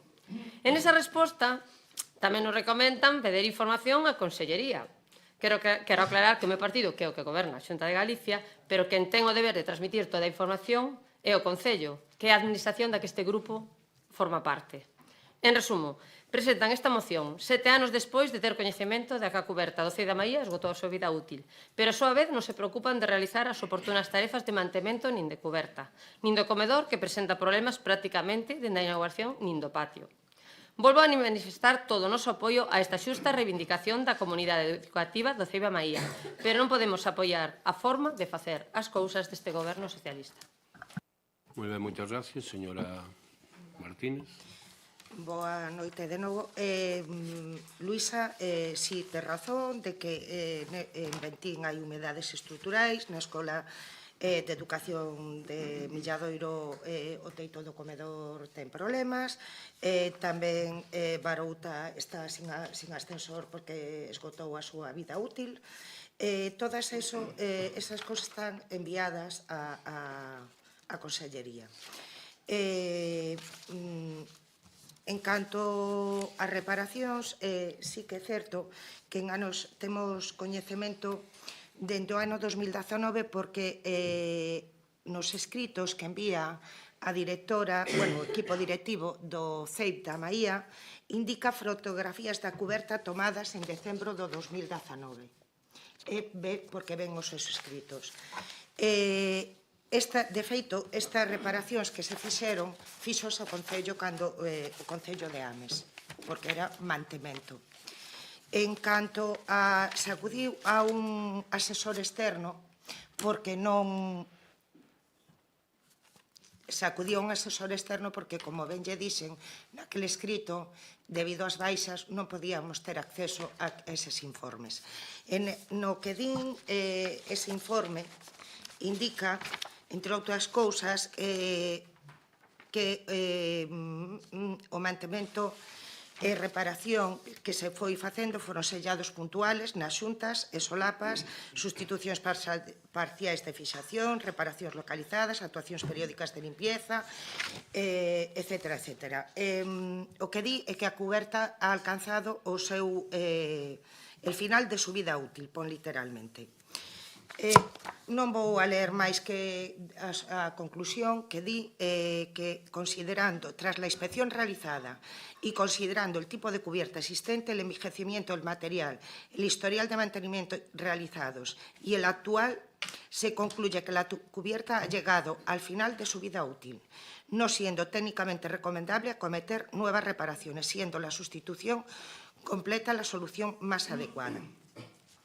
Cando eu dixen que podía acudir á Xunta de Galicia e solicitar os informes técnicos é porque nunca se dignaron a pasar para aí a facer un informe técnico. Por eso non hai informes técnicos da Xunta de Galicia. Non hai. Pero desde este Concello si se envía todo o que nos trasladan por ser competencia da Xunta de Galicia. En canto ao pintado que di vostede que pon que non se realizou, falamos do pintado do edificio, todo pintado exterior. Eso non nos corresponde a nós tampouco. Derivar a que non teñen coñecemento de nada, pero si teñen coñecemento dunha pequena goteira que se atopa no comedor ou que nos falen do patio cuberto que non teñen de colocar unha mochila cando o centro se colocaron para que pudieran disfrutar esas lonas. Non é un centro, non é un gimnasio, ten que estar aberto, porque así o di a dirección do centro. Nada máis. Matou, moi ben, moitas gracias. Abrimos unha segunda quenda, señora Feijóo. Bueno, pareceme moi ben que se teña constancia das deficiencias nos centros, pero hai que facer algo máis que enviar escritos, que todos e todas sabemos máis ou menos donde ao final van a parar. Como dixen antes, estamos totalmente de acordo co fondo desta moción, de xustiza, estar do lado das familias e, sobre todo, dos nenos e das nenas que o sofren, pero non desta forma. Como lle dixen antes, necesitan máis acción. Eu voto de menos pois que non hayan pedido vostedes unha xuntanza cos responsables de educación e que vayan conxuntamente co resto da comunidade educativa. Concello, dirección do centro e familias. E que hai que facer algo máis que mandar escrito, sobre todo cando ainda por encima as infraestructuras que dependen do Concello tamén están daquela maneira, porque o comedor tamén ten moitas deficiencias. Moi ben, moitas gracias, señora Seijas. Sí, non tiña pensado intervir, pero bueno, dado que ese informe que deu lectura a concelleira nós non o tiñamos, nada, simplemente volver cunha teima do BNG que por favor ás empresas externas se lle pida que se cumpla a ordenanza do galego que hai no noso concello e o informe veña en galego, simplemente eso. Grazas. Moi ben, moitas gracias, señora Agra. Para seguir co anterior, pois outra cuestión que con respecto a esta moción que nos gustaría que nos respondera e que xa fixeron as mesmas compañeiras é porque esta moción é para o CEIP da Maía e non se produce por outros centros onde todos somos coñecedores que tamén se producen filtracións de auga que se ven poñendo de manifesto desde fai moito tempo nos concellos escolares como pode ser pois a Escola de Educación Infantil da Igrexa de Ortoño, como pode ser os distintos problemas que como todos ben sabemos está tendo nestes momentos o CEIP de Betín, etc. Que se fai dentro do Concello para poñer solución a esta problemática? Por que non facer unha moción incluindo todos os centros onde hai deficiencias? Porque o Concello non executa o 100% as partidas en mantemento de centros escolares? Porque o Goberno recorta as partidas de mantemento dos centros educativos de infantil e primaria nun 35% nos orzamentos do ano 2026 que trouxeron o lunes este pleno e xustificou a Concelleira de Economía de que este recorte en mantemento faise porque lle corresponde á Xunta? Lembrolles que así, como na súa moción din claramente que a competencia en materia de construción, reforma e renovación estrutural, por suposto, corresponde á Xunta de Galicia, o Concello correspondelle facer o mantemento, reparación e conservación. Por todas estas cuestións non podemos apoiar a moción, como dixen antes. Non porque non estemos de acordo con ela, senón porque non estamos de acordo en utilizar estes problemas con ferramentas con fins políticos. Moitas gracias. Moi ben, moitas gracias, señora Martínez. Luisa decíalle antes que nestes solo eran escritos. Nos escritos, na parte última, sempre vai por todo o anterior exposto, solicitamos xuntanzas urxentes para abordar esos asuntos explicados. Sempre se solicitan, non as conceden, é unha mágoa. Tes toda a razón, Rosalía, desculpa.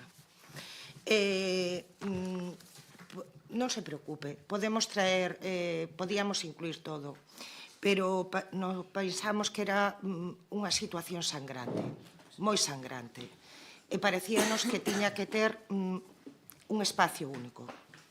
Podíamos traer todo, claro que podemos traer todo, pero mire, voulle decir, todo o que traemos vai ser o mismo.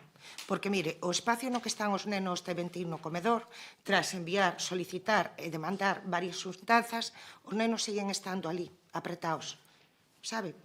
Porque non nos ceden espacio. A humidade que hai na aula de quinto E, creo que esa humidade este Concello pintou no curso pasado, ou non sei se a principio deste curso tamén, pintou uno, volve estar, porque por filtraciones da fachada.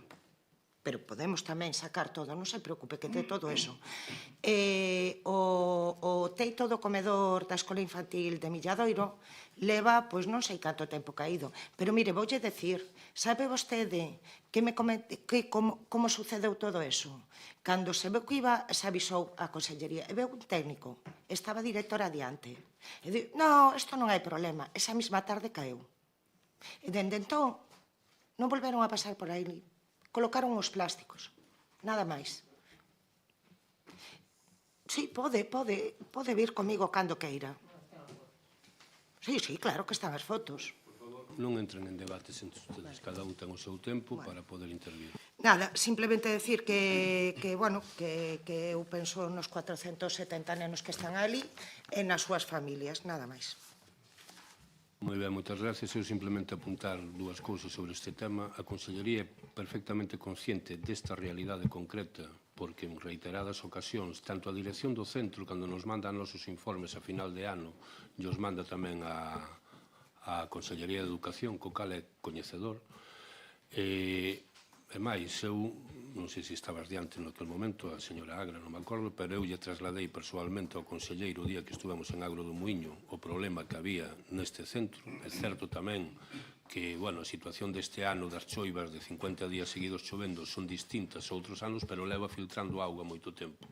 E seguramente moitos de vostedes, dos concelleiros e das concelleiras, algunha incluso formaba parte, bueno, deste centro, que é o centro de Barouta, tardamos pois bastante tempo en que se cambiara o tellado. Por algo tan sinxelo, porque é o que di nun informe, agotou a vida útil, ten máis de 30 anos, co cal é lóxico que haxa que cambiarlo. É certo que, por un lado, eu teño que dicir que a Consellería de Educación está investindo no Concello de Ames na construcción dun centro novo, ampliación do CEI de Agro do Muiño, previamente xa tamén fixo aulas en Agro do Muiño, cambiou o tellado agora, recentemente, do CEI de Barouta, pero temos moitos centros educativos con necesidades. Eu o que non podo entender cando lle comento isto ao secretario xeral, ao propio conselleiro, que me digan en Ames estamos investindo 10 millóns de euros. Porque esos 10 millóns de euros que están moi ben investidos e se invisten aquí é porque é necesario facer un centro educativo novo, iso non quere dicir que teñamos que ter os nenos chovendo, entrando nas aulas, como está pasando agora na Maía e como pasou en Barouta con anterioridade. Co cal, por a parte do Concello, coa Consellería, saben e se lle traslada total colaboración, como fixamos ao final para poder cambiar o tellado do CEI de Barouta. Pero o que non nos gusta é que polo menos non nos den tampouco reunións para poder explicarlle e ver e chegar con eles, poder acordar os arranxos que son necesarios. Moitas gracias. Procedemos a votar, entonces, votos a favor. Grupo Socialista, BNG e Espazo Común. Votos en contra, abstencións, Partido Popular. Moi ben, moitas gracias. Pasamos agora ao punto 10º, ao punto 12º, que é moción do Grupo Municipal Popular de Ames condenando o vandalismo contra as sedes do Partido Popular de Galicia. Señor Beiroa. Bueno, boa noite.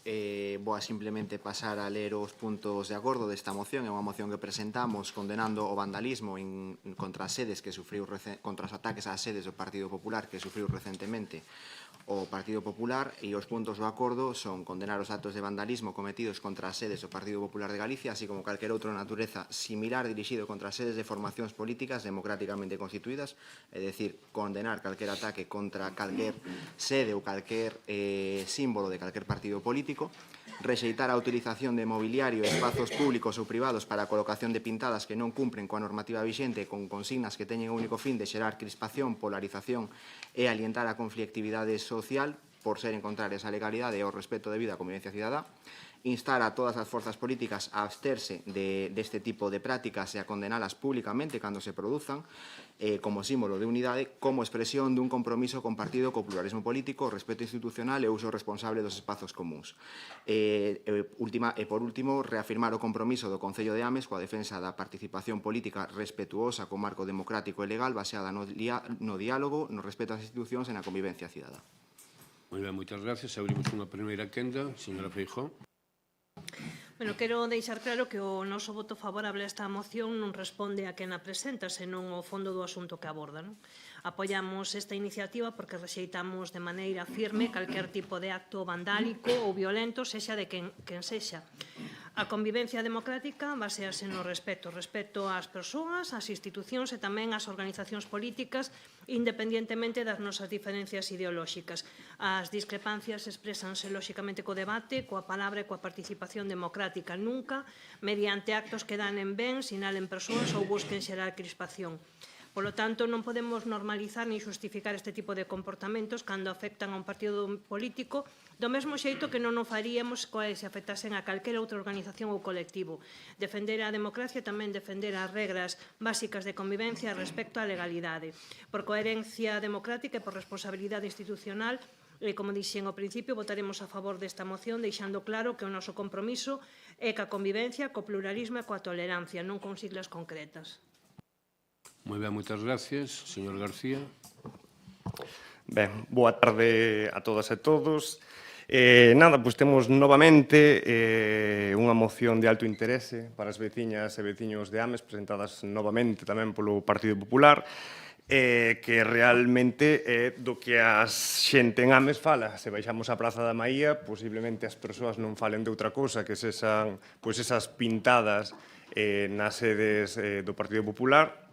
E posiblemente os veciños que hoxe estean aquí tamén veñan a preguntar que pasou con esas sedes e que pasa coa condena deses actos vandálicos.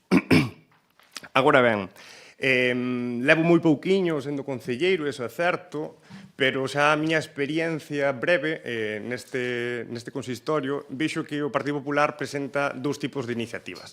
Maioritariamente, as iniciativas que presentan son deste tipo. Son iniciativas, mocións que se mandan desde Santiago a todos os concellos do país, incluído Ames, que non ten nada que ver con estes actos vandálicos, con dúas liñas ou con dous obxectivos.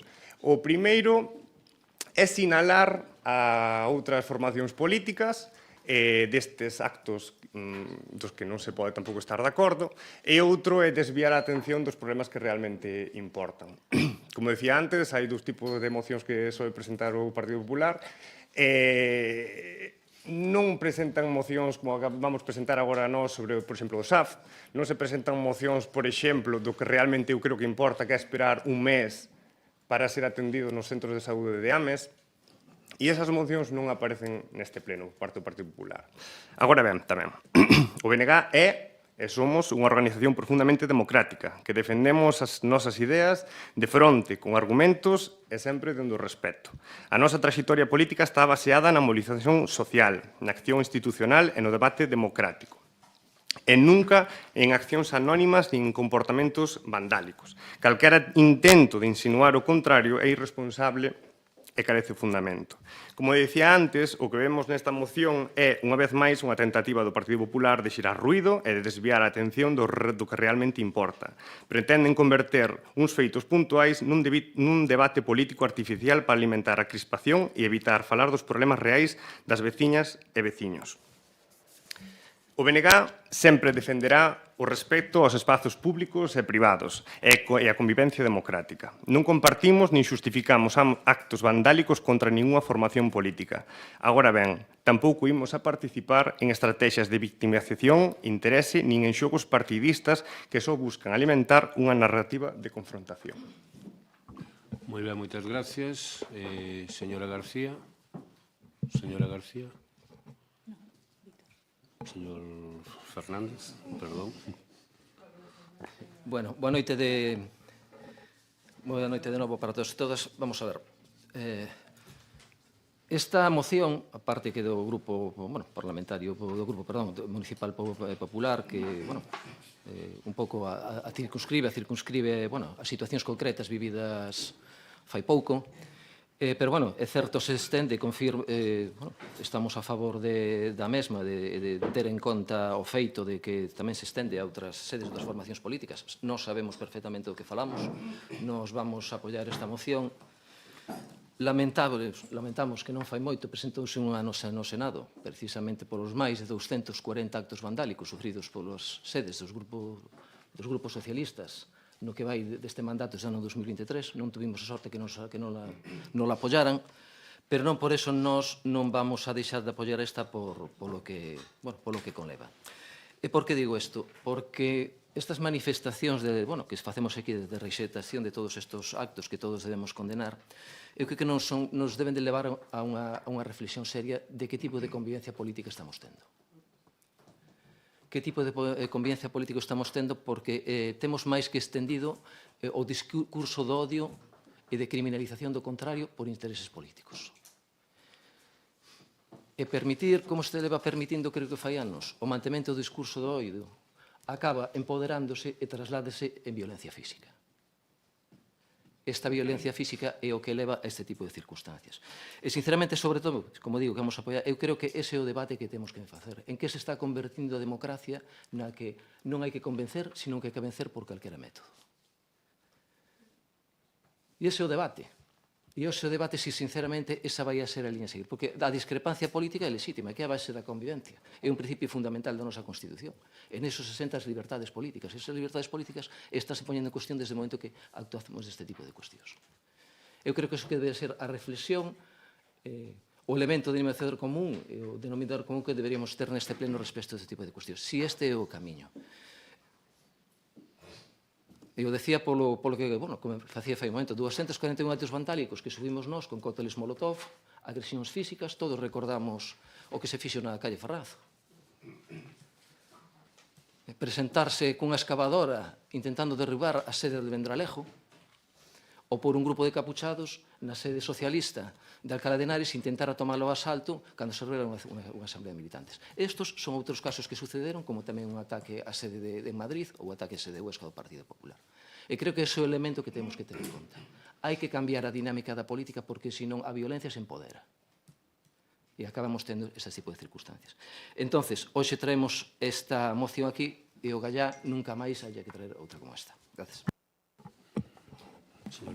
Boa noite. Eu, a verdade, que non trouxen nada escrito para decir nada sobre esta moción porque entendía que non iba a xerar ningún debate. Sorpréndeme que por parte de algúns grupos se queira facer debate dunha moción que, como dixo o concelleiro do Partido Socialista, que comparto cada unha das palabras que aquí dixo, chamame a atención que por parte de outros grupos se queira facer debate sobre unha cuestión. Por responderlle ao Bloque Nacionalista Galego, mire, vostedes din que o Partido Popular trae dous tipos de mocións habitualmente a este pleno. Non, o Partido Popular non trae dous tipos de mocións, nin a este pleno nin a ningunha outra institución. O Partido Popular trae mocións que lle interesan a veciñanza. Vostede cuestionaba se era unha cuestión de alto interese para a veciñanza e se fala nas rúas os ataques ás sedes dos partidos políticos. Pois mire, debo de decirlle que sí. É un tema que lle preocupa moito a xente. A xente preocupalle que non se respete a democracia, que non se respete ao contrario e que non se respete o pluralismo político, porque esas tres cuestións son as bases da liberdade. E creo que todos os grupos que estamos aquí representando os veciños de Ames neste pleno coincidimos na defensa da liberdade. Vostedes, ao mellor, polo que acaba de decir, parece que non. E sorpréndeme e dóeme bastante que haxa a xente que non respete ao contrario e que non garanta e non queira garantir a liberdade de expresión e a democracia e o respeto ao contrario nun Estado democrático como é o Estado español, non o Estado de Galicia, que non existe como vostedes din. En segundo lugar, tamén vostede decía que a Ames non lle afecta os ataques vandálicos. Bueno, en gran medida non, a outros niveles, como expoñía o concelleiro do Partido Socialista, non, afortunadamente. Pero he de decirlle, este partido, o Partido Popular, foi vítima de dous ataques por ideoloxía nos últimos anos. Lembrolle que no ano 2019 a sede que tiña o Partido Popular durante a campaña electoral, aí, moi pretiño desta casa do Concello, foi atacada pola noite. Pode mirar a hemeroteca que saliu en prensa como pintaron e como romperon a vidrieira da sede do Partido Popular. E neste mandato, vostede ainda non era concelleiro, pero ao comezo deste mandato, no ano 2023, a sede do Grupo Municipal Popular romperon a porta pola noite. Hai un parte da Policía Local, veu a Policía Local ao día seguinte pola mañán frente a eses feitos e constatou que habían intentado entrar na oficina do Grupo Municipal do Partido Popular. Eu entendo que ao mellor debe ser ao descoñecemento ou ao pouco tempo que leva vostede nesta corporación, pero pídolle que aos seus compañeiros informen sobre a situación política de Ames e que teña un pouco de cautela cando fai certas manifestacións e banaliza determinados temas que sí, para o Partido Popular e para moita xente, lamentablemente, en Ames son importantes. Moitas gracias. Moi ben, moitas gracias. Abrimos unha segunda quenda. Señora Feijón. Señor García. Na miña intervención dixen que o obxectivo desta moción eran dous. Unha, desviar a atención dos problemas importantes e outra era sinalar. E acabamos de ver na intervención do compañeiro do Partido Popular que era sinalar. Se non apoias a miña moción, estás apoiando ou legitimando iso. E non é o caso. Isto non podemos tampouco caer na falacia de que se non me apoias é que o apoias. E non é certo. Nós xa dixemos que non estamos de acordo deste tipo de accións vandálicas contra ningún partido político. Pero tampouco se pode caer na falacia que se leva facendo desde hai moito tempo na política galega. Antes a súa compañeira dixo na moción anterior que non se poden traer mocións con fins, concretamente con fins políticos ou partidistas, para atacar os outros partidos. Esta moción nos vemos que é así. Esta moción tamén fala de evitar ou alimentar a conflictividade social. Eu non digo que os compañeros do PP de Ames, fagan ese tipo de política, pero certo é que o seu partido a nivel estatal e incluso a nivel galego sí que fai ese tipo de alimentación de conflito social. E iso vémolo, por exemplo, no que comentaba o compañeiro do Partido Socialista diante das sedes do Partido Socialista. É dicir, que eu primeiro falaría na casa do que hai que facer, as mesmas leccións, os mesmos argumentos que me acaba de dar vostede, pois deos tamén primeiramente na súa casa e empecen polas seus compañeros e as súas compañeiras a respetar as outras formacións políticas, a non alimentar os discursos de odio e, por exemplo, a buscar mellores compañeiros de gobernabilidade como estamos vendo no resto do Estado. Porque se hai discursos de odio, son os que pronuncian os seus compañeiros noutros gobernos. Nada, obrigado. Moi ben, moitas gracias, señor Fernández, non? Señor Beiroa. Sí, simplemente, moi brevemente, por responderlle ao compañeiro do Bloque Nacionalista Galego, por responderlle a Carlos.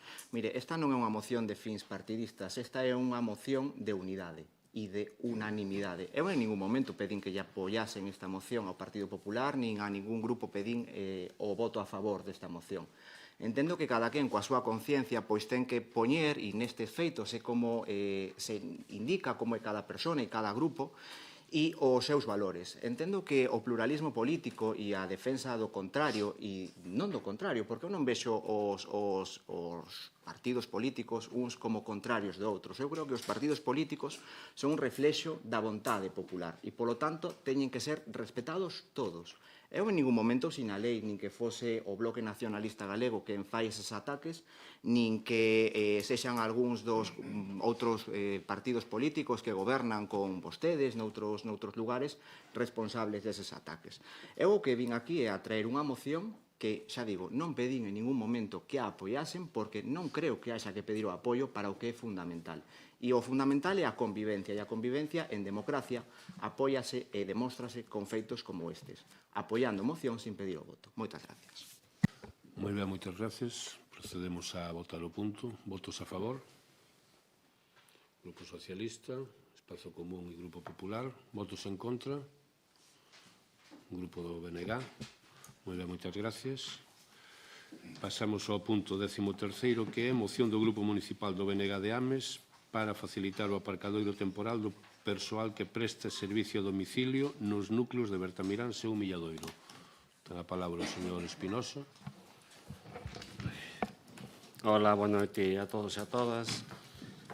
Como di o título da moción, a moción é para facilitar da medida posible o aparcadoiro temporal do persoal que presta servicios a domicilio nos núcleos de Bertamiráns e o Milladoiro.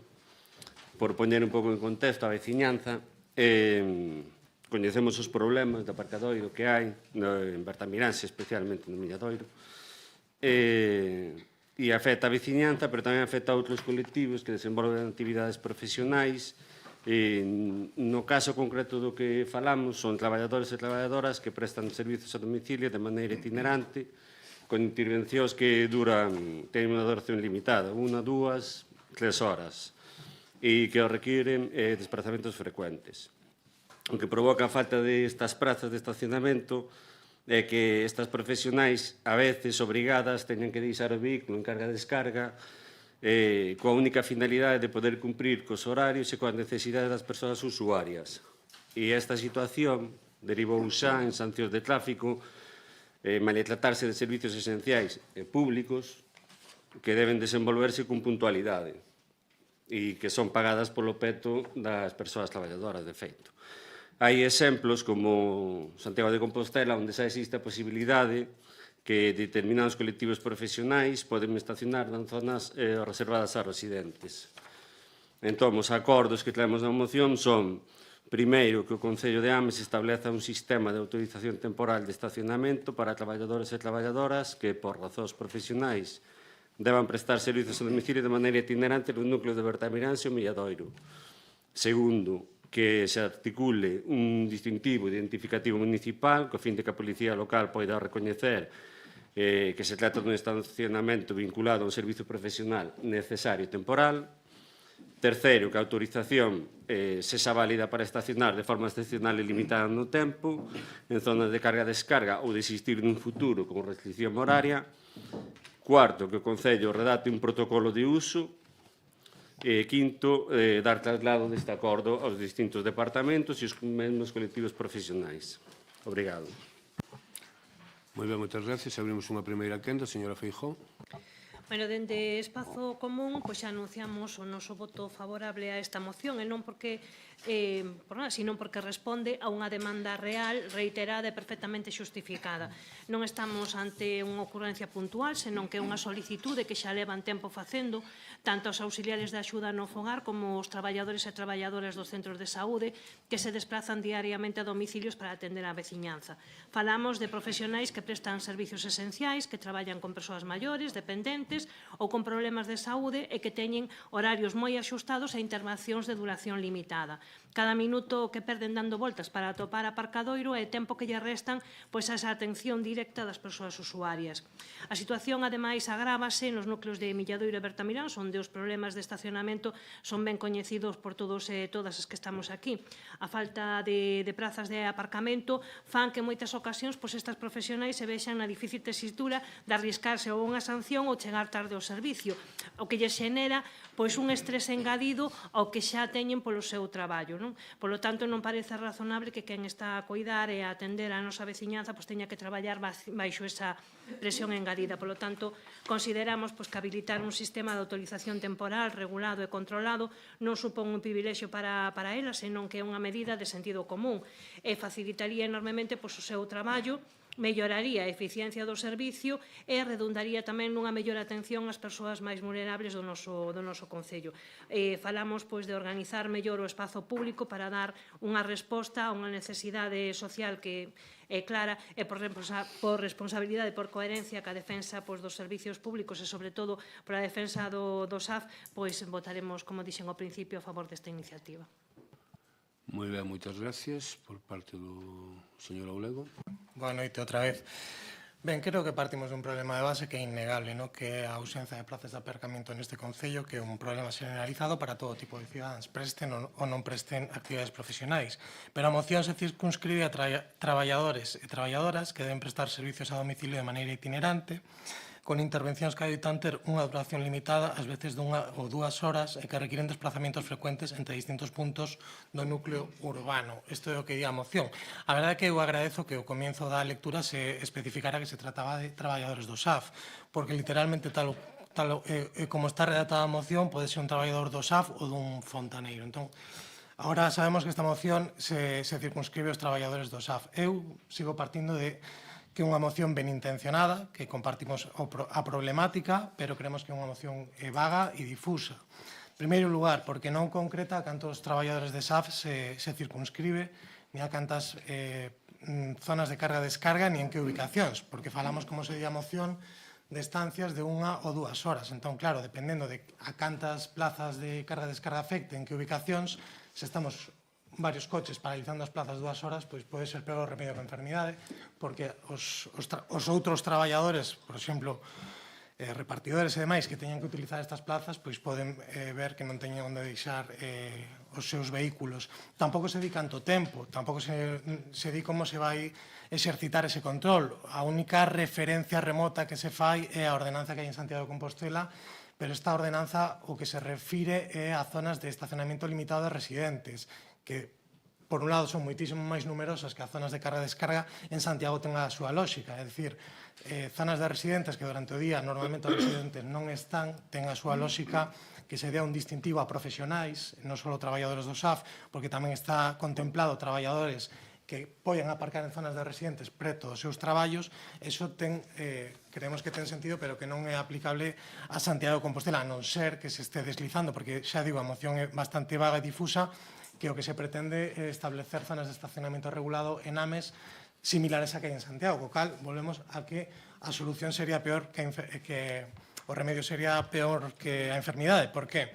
Porque estaríamos regulando todavía máis e limitando o estacionamento, é dicir, aumentando un problema que xa temos de base aquí.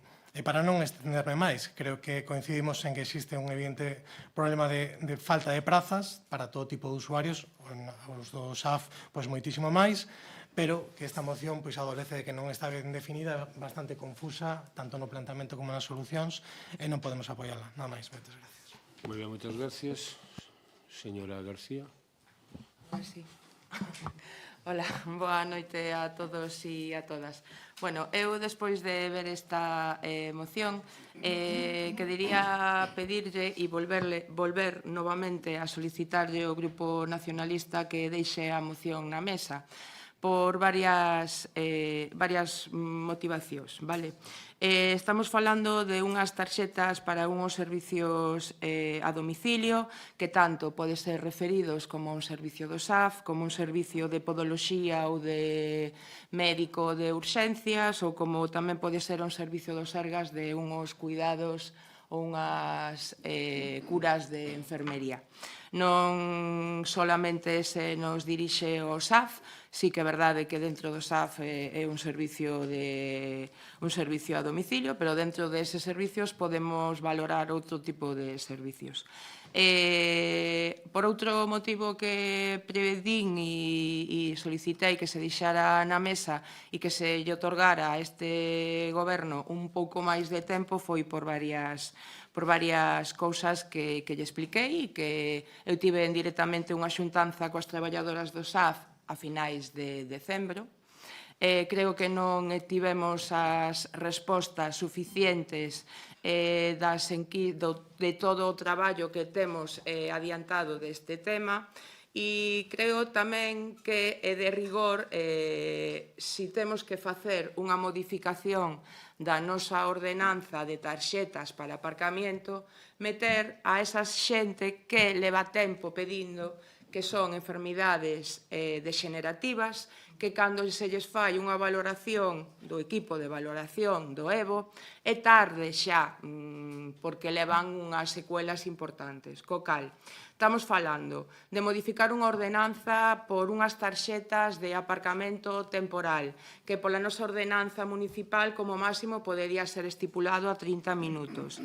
Estamos falando de servicios a domicilio, cos cales hai varios. Sí, aí tamén estarían incluídos esas traballadoras do SAF, pero dentro do servicio do SAF temos outras partidas e outras traballadoras que tamén apoian o servicio do SAF. Dende este goberno estáse traballando neste tema, por eso eu solicito ao partido do bloque si queren poñer isto na mesa a esperar a que todo isto esperemos a que nos dé un resultado porque non temos por agora forma de feito. Outra cousa das que quero comentar, é dicir, para levar isto a rigor, ustedes saben que temos que facer unha modificación da nosa ordenanza na que terase que traer ao pleno, será aprobada por os partidos que queiran. Moi ben, moitas gracias.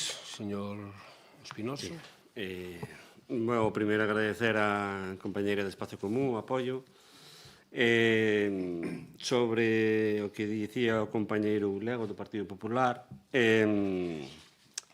como ben dixo a concelleira, non é só das traballadoras do SAF, hai máis casos, podoloxía e tal, a domicilio e tal, xente dos Sergas, de atención dos Sergas que van a domicilio, que tamén lles beneficiaría. Por eso, na moción está posto así, na exposición falei do SAF, porque realmente esta moción ven de ter xuntanzas ca xente do SAF e que nos expresaran esta casuística, este problema que tiveron. Di que se limita, compañeiro Leo, que se limita con esta moción máis o aparcadoiro no Milladoiro. Eu sinto dicirlo, en carga de descarga non se pode aparcar, entón non me limita máis. Limita os repartidores como moito, como moitísimo. E, de feito, elas aparcan normalmente, legalmente, en caso de emerxencia, cando se poñen en carga de descarga. Entón sería cando van, porque elas collen están nun domicilio, teñen que ir a outro, e en vez de estar dando voltas, cando están dando voltas, se levan 20 minutos dando voltas, o que fan é aparcar en carga de descarga e levarse multas. Entón, o que queren é eso, que cando non atopen sitio, poidan dar o servicio, porque son 20 minutos que perde o usuario do servizo de feito. Entón, elas o que queren é, cando estén dando voltas 20 minutos, como digo, poder coller e aparcar en carga de descarga o instante do servicio, 1 hora, 2 horas, e despois iríanse. Non me que este limitando tanto. Sobre deixalo encima da mesa, eu agradezo a concelleira os contactos, pero non o queremos deixar encima da mesa. Queremos que se debata, porque, primeiro, por responsabilidade que as traballadoras do SAF, que xa non lo pediron, e, segundo, porque consideramos que o Pleno é o órgano fiscalizador superior do Concello e é tamén onde reside a representatividade e a legitimidade da vontade popular. E queremos que quede reflexado no Pleno que a vontade popular é que se dé un mellor servicio do SAF, xusto que dicía a compañeira Luisa, entre outros servizos. Obrigado. Moi ben, moitas gracias. Abrimos unha segunda quenda. Señor Feijóo. Nada, simplemente decir que, bueno, que consideramos que esta é unha cuestión de vontade política. É certo que as cousas para facelas hai que facelas ben e, polo tanto, habería que regularo, pero, se non recordo mal, creo que non é un momento desde este Concello, algún concelleiro que ainda sigue no goberno, xa lle deu no seu momento autorización especial aos traballadores e traballadoras do Centro de Saúde para que poidesen aparcar daquela maneira cando iban facer servicios. E para facerlle unha puntualización, fixo vostede referencia a modificar a ordenanza para poderlle conceder unha tarxeta de estacionamento ás persoas, como dixo vostede, que teñen enfermedades degenerativas, e cando chegara o momento, simplemente decirlle que esa excepcionalidade xa está recollida na normativa europea e xa está, de feito, que se poden conceder. Mire o ben, asesores e pregúntelle a súa asesora xurídica, e iso está regulado na normativa europea, que é a norma que regula as tarxetas de estacionamiento para persoas con algunha discapacidade. Moi ben, moitas gracias. Señor Oulego. Ben, brevemente para puntualizar, é que eu non dixen nada disso. Primeiro non falei de Milladoiro, despois non dixen que a xente aparcara en zona de carga e descarga, para puntualizar o que dixen. Eu dixen que esta moción é moi vaga, que en primeiro lugar que non se disafe en ningún momento da moción. Fálase de traballadoras e traballadores que deben prestar servicios a domicilio de maneira itinerante, que esa definición abarca, vostedes están pensando no ámbito sanitario, pero que literalmente abarca a calquer profesional que vaya a un domicilio a traballar. Por eso dicen un fontaneiro. Eu creo que cando traemos unha moción a pleno está moi ben ter ideas e falar de ideas, pero creo que eso debe ser a fase previa. Aquí vimos a adoptar acordos facer política, senón a consecuencia que as cousas quedan en riba da mesa, como creo que debe quedar esta moción.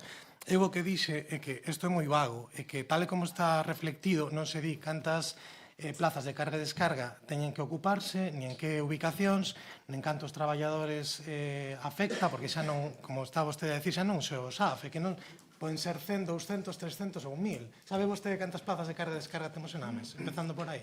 Claro, é que isto temos que saber do que falamos. Entón, eu non dixen que a xente aparcara nas plazas de carga e descarga. Dixen que se facemos o que se di aquí, que non se sabe moi ben que corremos o risco de que vai un panadeiro a aparcar na zona de carga e descarga para descargar e se atope con todas as plazas ocupadas e que teña que aparcar igual en doble fila e se vostede me circunscribe a Milladoiro xa sabe que pasa, non? Se a zona de carga e descarga está ocupada e se ocupa o carril. Bueno, pois eso. Entón, pois é o que digo eso. E se vostede está pensando, como di na moción, e facer o que se fai en Santiago hai unha zona regulada de residentes. Se facemos iso en Ames, é dicir, collemos plazas de aparcamento normais, que foi o que dixen, e as transformamos en residentes, estamos reducindo canta xente pode aparcar e durante canto tempo. O cal estamos creando todavía un problema a maiores do que xa temos co aparcamento en Ames. Entón, pois, concluo como empecé. Esta moción é moi vaga, concuerdo na base, concuerdo na problemática que afecta moitísima xente, pero xa digo, é moi vaga e a solución é moi vaga. Co cal, pois adianto que vamos a votar que quede en riba da mesa, nada máis. Señora García. Bueno, non vou entrar en máis polémica, quero dicir, seguimos, é unha vontade política pola nosa parte, pero non solamente para a xente que ten servicios a domicilio, quero dicir, hai familia, hai persoas que teñen enfermedades degenerativas ou que lles deu un ictus, ou que entre que valora non son únicamente, e sabendo e sendo conscientes do uso indebido de tarxetas de mobilidade reducidas que temos no Concello, porque vos podo decir directamente que hai xente que ten tarxetas duplicadas, hai xente que lle presta tarxetas a familiares, hai xente que aparca en aparcamentos de mobilidade reducida sin necesidade de ter tarxetas, co cal creo que estamos falando dun tema serio que hoxe aquí non o vamos a solucionar. Co cal, eu pediría un pouco de calma, un pouco de tempo e que todo eso se articule, pero se articule da mellor forma posible e de que, igual que a xente que ten sancións do SAF, teñan sanción tamén por outros usos indebidos de outro tipo de tarxetas. Moitas gracias. Moi ben, moitas gracias. Señor Espinoso. Sí. Ben, voulle ler o punto terceiro, compañeiro, lego. Creo que non o leo. Que a autorización sexa válida para estacionar de forma excepcional e limitada no tempo en zonas de carga e descarga ou de existir nun futuro con restricción horaria. Non fala nada de crear zonas dos residentes. Non sei de onde quitou, pareceme ben, pero non o pon na moción. Por favor, non entren en debate ustedes. Señor Espinosa, pode seguir. Sí, gracias. E o que pedimos aquí nesta moción non é darlle aos fontaneiros, a quen sexa, é que se regule e é preceptivo polo Concello. É o Concello quen daría e quen miraría se é preceptivo darlle un nome. Eu creo que se entende bastante ben. Se non queren entender porque están en campaña, pareceme moi ben, pero que non queran votar que unhas traballadoras do SAF dun servicio que ten que prestar a Xunta, que está infrafinanciado, non se dé ben en Ames, alá vostedes. Obrigado. Moitas gracias. Procedemos entonces. Hai unha proposta que quede na mesa, entendía que quede arriba da mesa. Temos que votarla primeiro, non, secretaria? Votos a favor de que a proposta quede arriba da mesa? Grupo Socialista, Grupo Popular. Votos en contra? Espazo Común e Benegar. Entonces queda en riba da mesa, co compromiso entendín que se vai a seguir traballando no tema para facer os informes oportunos e ver de modificar a ordenanza se é o caso. Moi ben. Pasamos entonces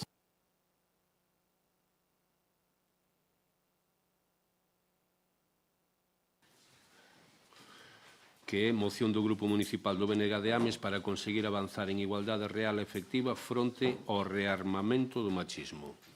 Ten a palabra a señora Pampín. Boa noite de novo.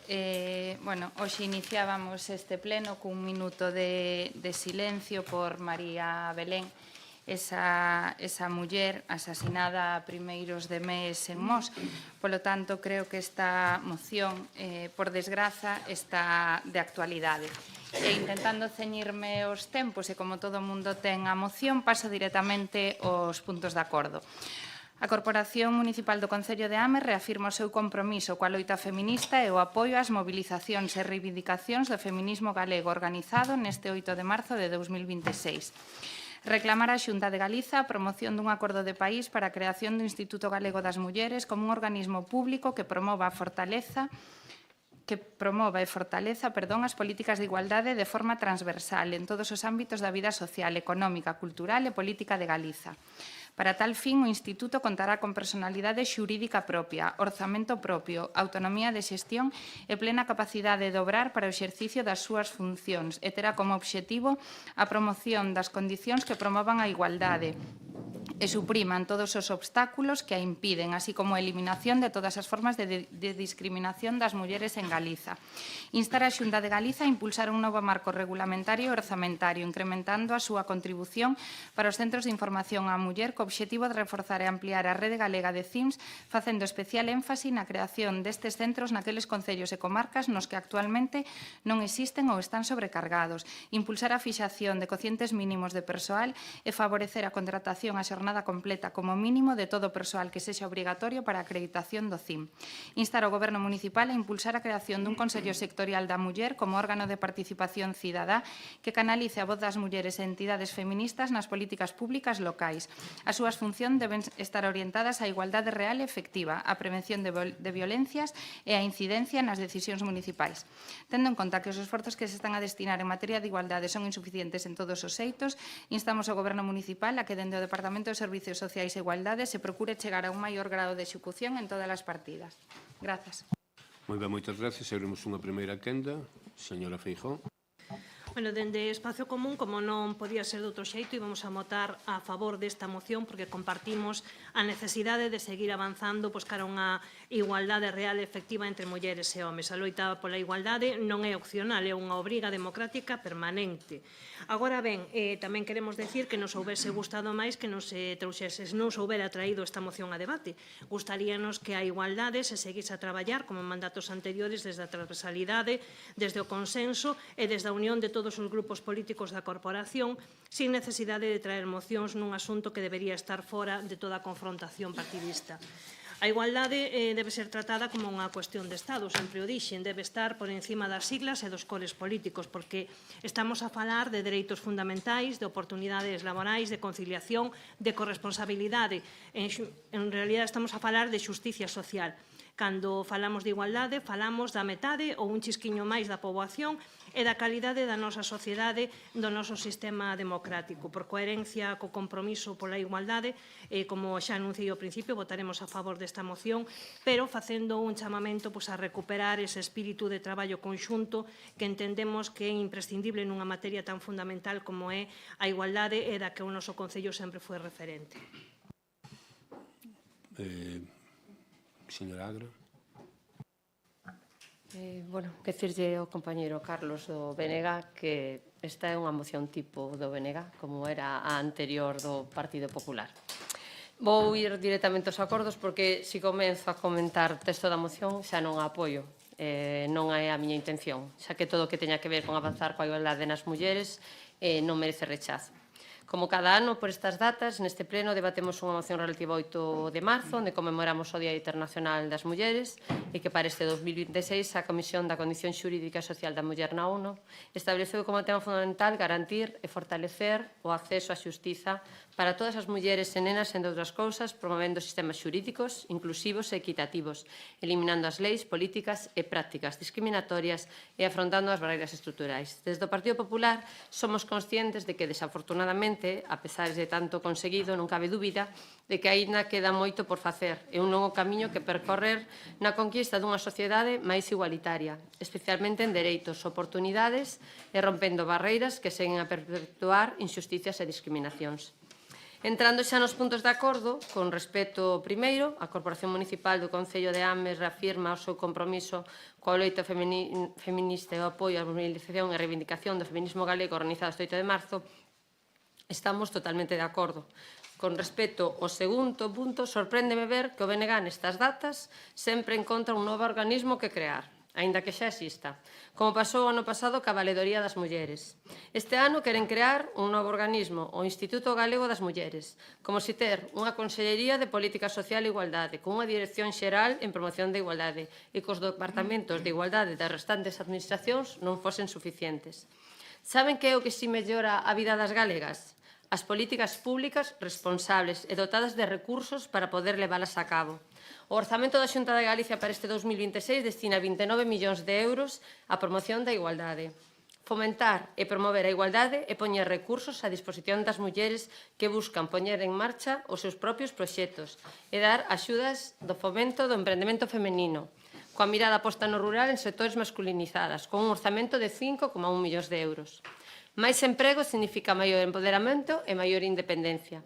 Por iso mesmo, para seguir dando pasos adiantes neste futuro esperanzador, precisamos que as mulleres profesionais de Galicia que lideran, que xestionen, que emprenden e, en definitiva, que loitan e traballan sexan máis visibles ca nunca.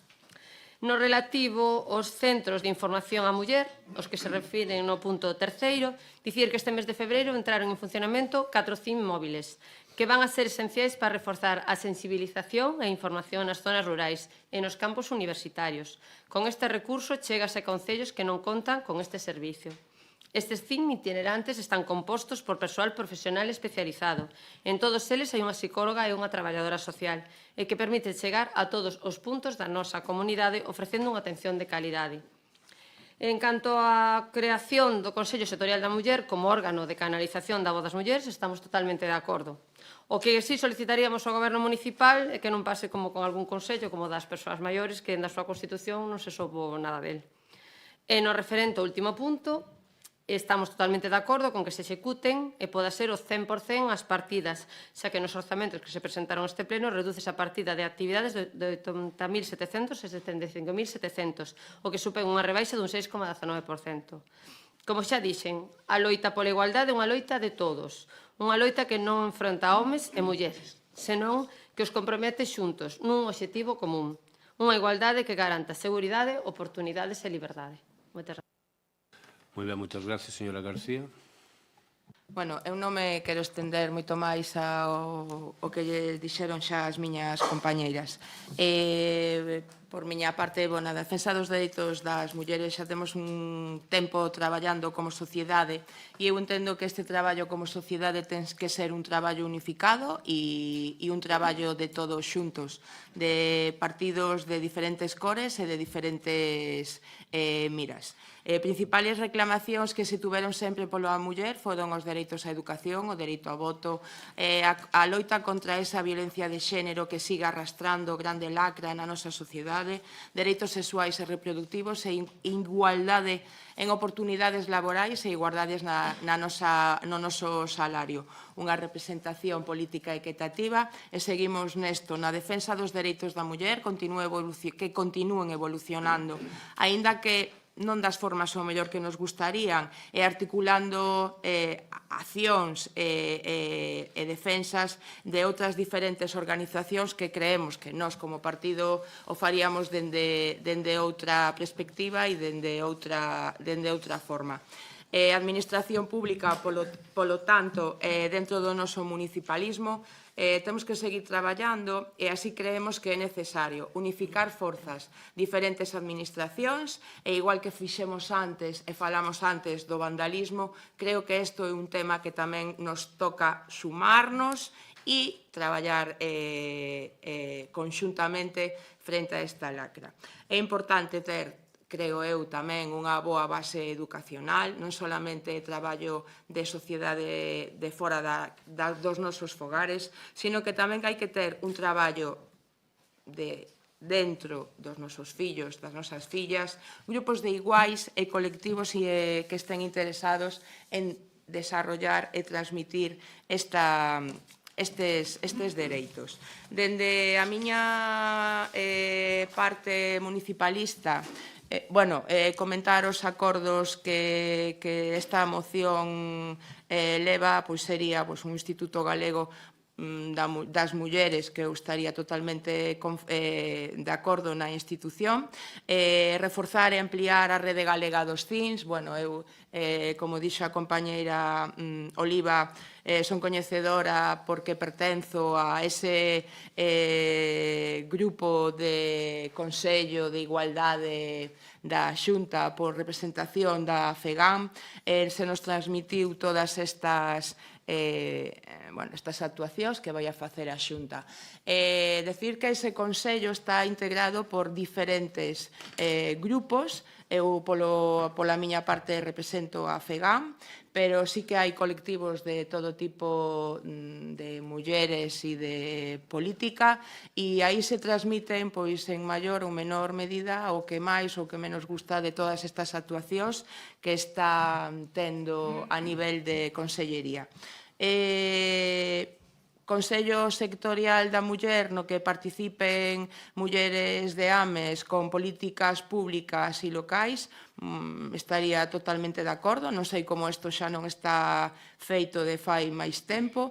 E a nivel de destinar en materia de igualdade máis partida, creo que non miraron ben os custos e todas as partidas, pero dende o Concello o ano pasado non sei se son conscientes que as axudas do Pacto de Estado non van a anualidades naturais e que despois as nosas traballadoras do CIN tamén parten de ese presupuesto orzamentario que temos para aí. O mellor son esas partidas que quedaron sin ejecutar.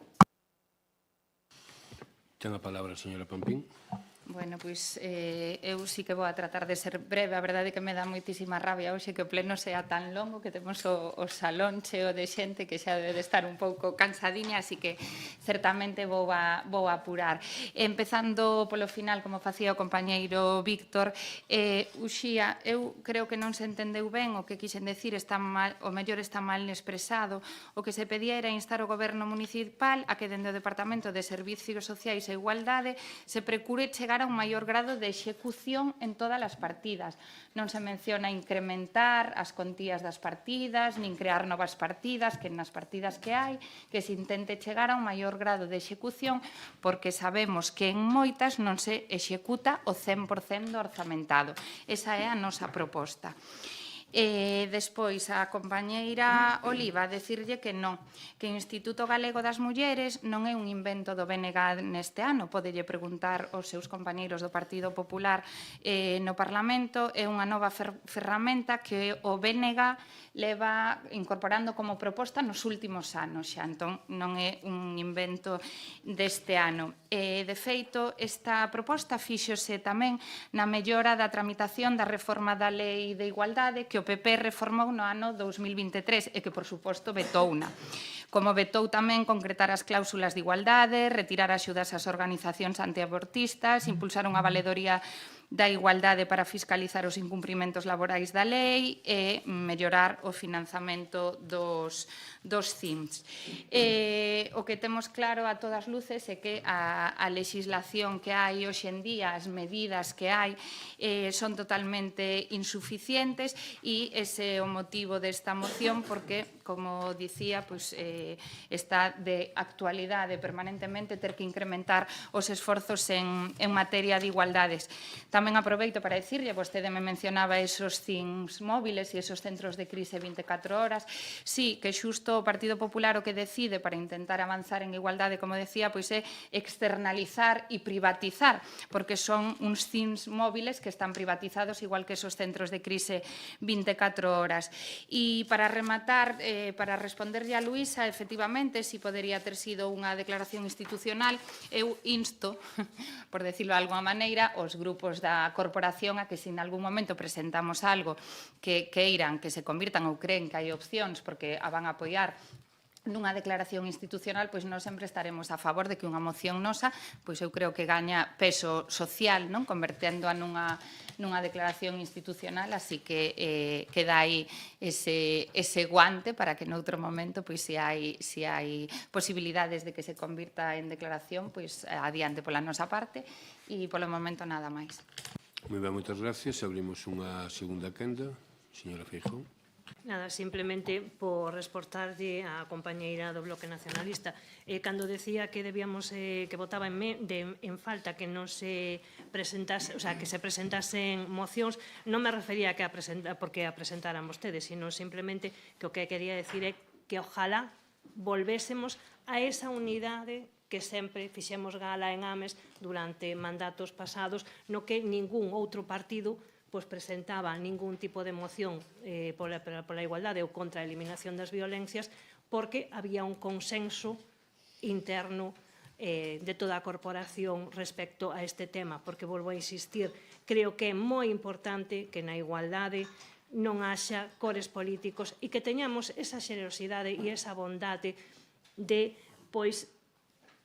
unirnos e moitas veces ceder un pouquiño de cada parte para que haxa outra vez esa unidade e volvamos a ser un concello referente en materia de igualdade como sempre fomos e como deberíamos seguir sendo. Moi ben, moitas gracias, señora Agra. Pois eu, uníndome un pouco o que dixo a compañera de Espazo Común, a min o que me dá moita pena é que se utilice este tipo de moción dende o BNG para, unha vez máis, atacar a todo o que se fai dende a Xunta de Galicia, porque, claro, neste momento quen está gobernando é o Partido Popular. Eu o único que lles vou dicir que anuncio a nosa abstención e quero recordarlle ao BNG que o Partido Popular leva gobernando a Xunta de Galicia dende que temos democracia, salvo 4 anos que gobernan vostedes coa coalición co PSDG, e as galegas e galegos despois desa experiencia deronos a maioría absoluta 5 veces máis, co cal é que a maioría das galegas aproban a nosa xestión. Polo tanto, eu creo que non nos estamos facendo tan mal. Nada máis. Moi ben, moitas gracias, señora García.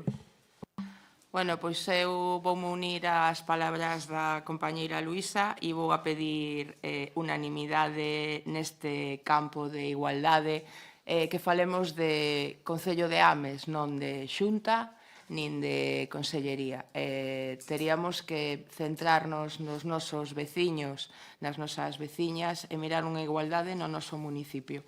Os demais, pois, outras corporacións mirarán por outras corporacións e outras organizacións e outras administracións mirarán nos seus, pero nós nos debemos aos veciños e ás veciñas de Ames. Grazas. Moi ben, moitas gracias, señora Pampín. Nada, simplemente para rematar, decir que, bueno, eu creo, non pretendo atacar, senón denunciar que os recursos que se están adicando son totalmente insuficientes, tal e como demostra que casi todos os meses no Estado, e decíamos, e este mes mesmo en Galicia, teñamos que, bueno, condenar e novas víctimas produto da violencia machista, así que creo que é un tema totalmente transversal a todas as administracións que, según a competencia que teñan, creo que todas temos que destinar máis esforzos en conseguir acabar con esta lacra da nosa sociedade, e moitas grazas polo apoio aos grupos que ides apoiar a moción. Moi ben, moitas gracias. Procedemos entonces á votación. Votos a favor da moción. Grupo Socialista, BNG e Espazo Común. Votos en contra. Abstencións. Grupo Popular. Pasamos entonces agora ao punto 15º, que son rogos e preguntas.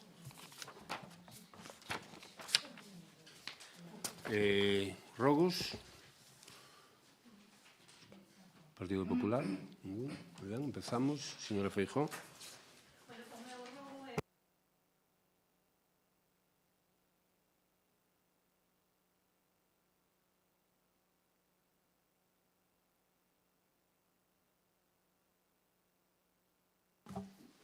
Perdón. Nada, decía, co meu rogo para o concelleiro do urbanismo, é un rogo que nos trasladan varios veciños e veciñas, e é que revise o permiso dado a unha construción saindo da aldea de Outeiro cara a Buceleiras, na que parece ser que se está a construir un muro que, según denuncian estes veciños e veciñas, está invadindo a vía pública e incluso está cerrando por fora dunhas farolas existentes. Moi ben, moitas gracias. Señor García. O meu rogo repítese, non porque non se fixera na outra vez, que sí que se fixo. Non sei se se lembra o Gustavo, que na Rúa Biorneira había un espazo entre o parque infantil máis a Rúa Biorneira que se moveu uns terrarios de plantas para evitar que os coches pasaran. Os coches pasaron igualmente por encima do xardín e novamente volveron alguén a mover os terrarios estes. Así que era para pedir se podemos volver a colocalos ou incluso poñer algúns pivotes de metal como se había no outro lado, ao lado de onde está a Urbaser, para que non se poda mover dunha vez porque por ali están os cativos. Grazas. Moi ben, moitas gracias. Señora Seixas. Sí, o meu rogo é respecto da estrada que conecta Piñor ca Ponte Maceira, o que é coñecido polos veciños a Ponte Vella, que foi recentemente arranxada polo Concello, pero a día de hoxe xa presenta grietas que, bueno, pois non parece moi lóxico non que, habendo investido eses cartos aí recentemente, pois xa presenta ese tanto. O seu rogo que se estude a situación e se lle de arranxo. Moi ben, moitas gracias. Señor Espinosa. O meu rogo vai para o concelleiro de Urbanismo. Xa deben ser coñecedores, pero a veciñanza xa nos dixo, nos falou do estado da Praza de Chavián. O enlousado está todo levantado en moitos sitios, e está máis loses por aí, é un perigo para os peóns, para non sei as que xogan con eles, que son bloques bastante grandes. Entón, eso. Moi ben, moitas gracias. O meu rogo é para o concelleiro de Obras e é que se intente procurar o arranxo dunha fochanca grande que hai na pista de Lapido, un pouquiño máis adiante da nave de Obras. Moi ben, moitas gracias. Señora González. Pois eu hoxe me vou a saltar o rogo e a pregunta, aproveitando que hoxe temos aquí unha asociación veciñal que non é moi habitual e que vai a facer unha pregunta e creo que debemos valorar a participación cidadá de forma moi excepcional, pois vou a deixar o meu espacio, vou a cortar o tempo, vale, que o meu rogo me pregunta que poden esperar para o vindeiro pleno. Así que benvidos e que sexa máis habitual que os veciños e veciñas pois teñades aquí este espazo para que traigades aquí as vosas problemáticas, que para eso estamos aquí esta Corporación Municipal. Moitas gracias. Non é por nada, pero xa case agotou o tempo do rogo.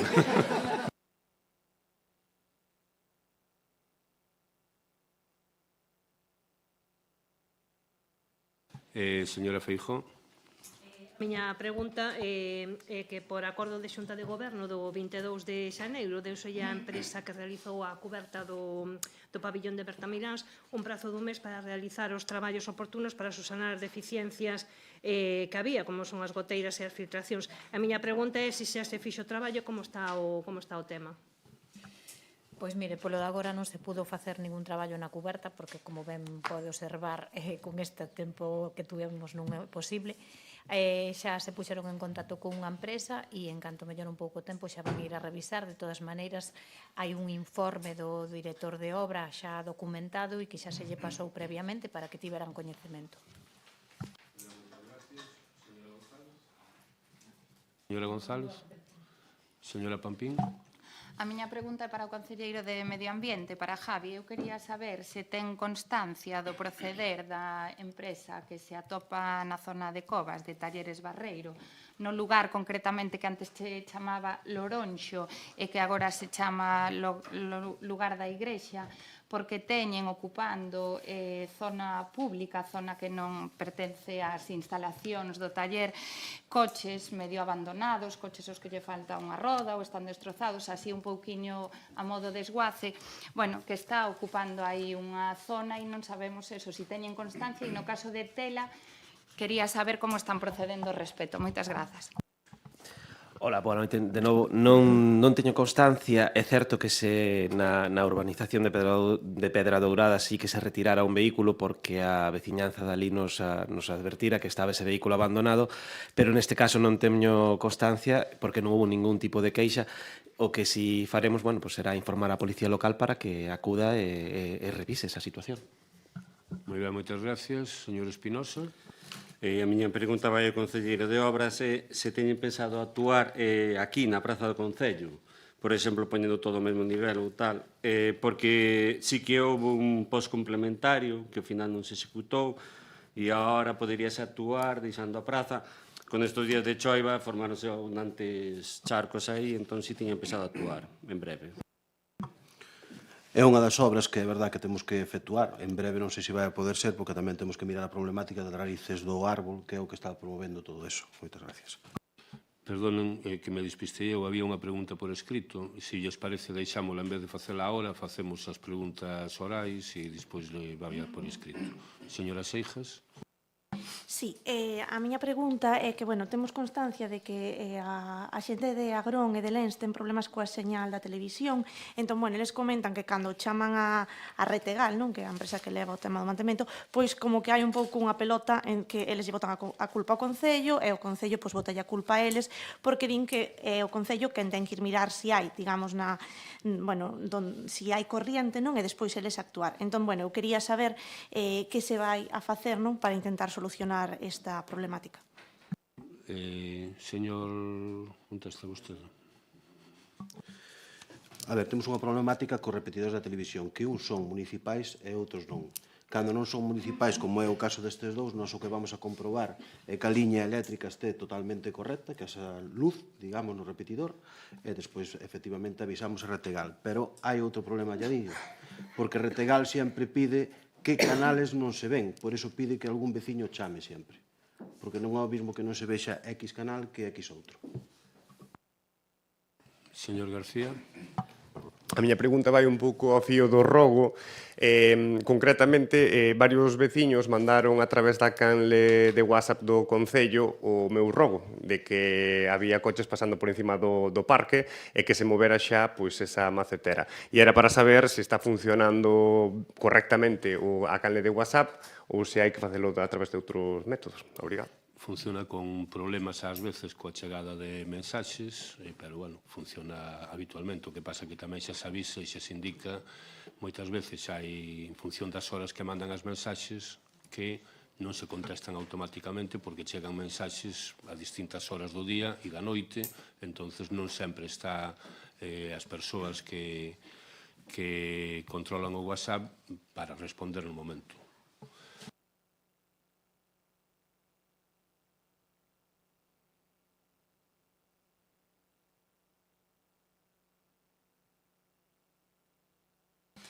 Señora Seijas. A miña pregunta está relacionada coa ODT de Pedras, non obra da que xa falamos moito aquí, porque, bueno, os veciños veñenos alertando de que non se está a realizar a recollida do lixo conforme se viña facendo antes, entón, en conversacións coa empresa que leva a recollida do lixo, dinos que é porque o estado da ponte impide que o camión da basura pois poida pasar por aí, o camión que recolle no resto dos sitios, non? É que teñen que mobilizar un camión específico para Ames con unha persoa que o leva. Entón, isto está repercutindo non en que a calidade do servicio público que lle presta aos veciños de Pedras pois este disminuindo, e en virtude deso fago as seguintes preguntas. Pode o concelleiro dar lectura aos informes que a empresa concesionaria de recollida do lixo remite ao Concello no que se explica a imposibilidade de acceso do camión pola ODT de Pedras? Tendo o concelleiro coñecemento desta situación dende hai semanas, cal é a razón pola que non se prioriza o arranxo da ODT de Pedras, malia tratarse dunha infraestrutura esencial para garantir os servicios básicos? E tendo en conta que o camión do lixo non pode acceder á aldea de Pedras e que as vías alternativas non contan coa anchura necesaria para a entrada deste tipo de vehículos, como garante o concelleiro o acceso do vehículo de emerxencias, como, por exemplo, un camión de bombeiros e a seguridade da veciñanza da aldea de Pedras? Grazas. Moi ben, moitas gracias. Gracias pola pregunta. Decirlle que a recollida ahora mesmo estáse facendo correctamente, efectuouse o 20, o 24 e vais a efectuar a outra recollida o día 27. É verdad que van con un camión máis pequeno, pero gustaríame ler o que hai sobre un informe da Ponte de Pedras que fixo Augas de Ames. Eu estuve na Ponte de Pedras con 3 técnicos diferentes, técnico municipal, Augas de Ames e un técnico exterior, e os 3 coinciden que non hai ningún daño estrutural na Ponte de Pedras. Hai un daño no aglomerado, que xa informo que será reparado o antes posible. Di este informe que o estado estrutural da ponte non reviste perigo ni presencia de patoloxías que comprometan a súa estabilidade ou capacidade portante. Os danos observados afectan exclusivamente ao firme, non se detectan indicios de socavón estrutural nin afección aos elementos portantes. E no arreglo que tamén pon que hai que facer é a reposición e perfilar os lados. Tampouco hai ningún informe da Policía Local que nos pide delimitar, cerrar ou cortar a estrada, polo tanto, entendo que está funcionando perfectamente. O que sí que me comprometo, e quero anunciarlo aquí, como fago con outras obras, é que este ano, en algún dos pós que hai ou que quedan por facer vai a entrar a Ponte de Pedras. Moitas gracias, señora Seijas. Sí, bueno, pois primeiro agradecer que por fin se lle dé prioridade á Ponte de Pedras despois de deixar caducar o permiso de augas de Galicia de 2 anos, e a miña pregunta é: se o firme da estrada está perfectamente, por que ten que pasar un camión máis pequeno do que vai o resto dos núcleos das aldeas de Ames? O firme da estrada está perfectamente mentres onde pasa pentas na zona da Ponte de Pedras onde hai un oco, xa dixen. Xa expliquei que era un problema de firme. Moi ben, moitas gracias. Señora Agra. A miña pregunta vai relacionada cun escrito que se presentou a Comunidade de Propietarios para Concelleiro de Obras. Da Comunidade de Propietarios Rúa Madalena 1113, que o presentaron o día 6 de febreiro, en relación á entrada do garaxe que teñen plaquetas sueltas. Pois está toda a acera levantada. Entón, se tedes previsto arreglar ou facerlle algo. Sí, conozco o escrito perfectamente, estuve ali vendo, e xa estuve vendo cunha empresa porque estamos preparando un proxecto para arreglar varias entradas de garaxe, tanto en Bertaminas como en Villadoiro. Moi ben, moitas gracias. Pois, ao non haber máis rogos nin preguntas, damos por rematado o pleno. Agora, como indica o RON, fora da acta e fora do pleno, vai haber aí 2 preguntas veciñais, ás cales vamos a dar van a dar lectura ás persoas que as presentaron. A primeira, Manuel Freire Rodríguez. Boa tarde. Xa me modificou media resposta aí o señor Gustavo.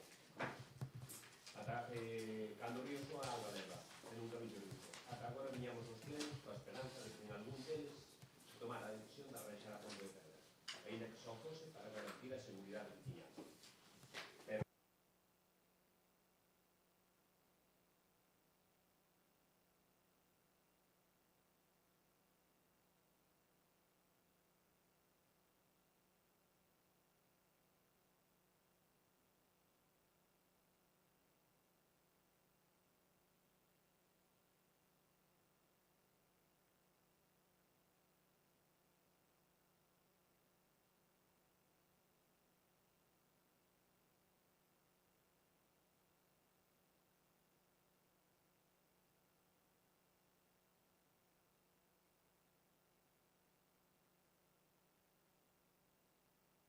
Moi ben, moitas gracias. Señor Nieto.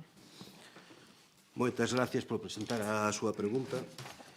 Primeiro, quería facer unha reflexión e facer unha pregunta de calquera de nós ou de calquera persoa con descalificativos, eu creo que non é o máis adecuado. Que pensaríamos todos nós se eu contesto con descalificativos a calquera dos que estamos aquí sentados ou a calquera veciño? Seguro que moitos pedirían unha división. Pero é como unha reflexión, non teño nada en contra de que faga vostede a pregunta así. Segundo, dicir que na zona de Pedras, desde o 2019, fixéronse bastantes investimentos. Digo con isto que no 2019, entre o acceso á carreira de Pedras, invertíronse 118.000 euros, nos interiores de Pedras, 76.000 euros no ano 22, e no ano 23 fixose a seguridade viaria por 55.000 euros. Que quero dicir con isto? Que Pedras, comparado con outros puntos do Concello, é un punto bastante beneficiado en obras. Quere dicir isto que non temos que facer o Ponte de Pedras? Pois non. Tería que repetir outra vez, os técnicos municipales non encontran daños estruturais. Non hai ningún informe policial pedindo que se corte a carretera, que se delimite peso ou delimítese calquer paso. Por certo, a ambulancia pesa o mismo que o camión pequeno de recollida de basura, por certo. Se pasa o camión pequeno, pode pasar a ambulancia. E o que sí que me gustaría cos bomberos é que de unha vez se fixera o tan demandado parque comarcal, porque ano a ano vamos sentindo que vai haber parque comarcal, porque si o que é un problema grave, non só para Pedras, sino para todo o Concello, é que teñan que vir desde Ribeira ou desde Boiro, tardando moitísimo máis que se viñeran desde aquí, desde o lado, desde Santiago. Moitas gracias. Moitas gracias. A segunda pregunta. A segunda, mire, perdonen un momento, o público aquí non está para falar. Se alguén quer intervir en algún momento, pois fai como estas dúas veciñas, ou esta veciña e este veciño, presenta unha pregunta e se lle dará cabida no pleno seguinte, no pleno ordinario. Agora, Maripaz Pedroso Seoane. Moi boas noites a todos e a todas.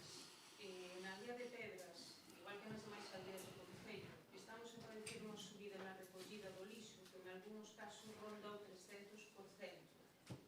Concretamente, por circunstancias agora coñecidas, a recollida que se realizaba 3 días á semana pasa a ser de un día á semana.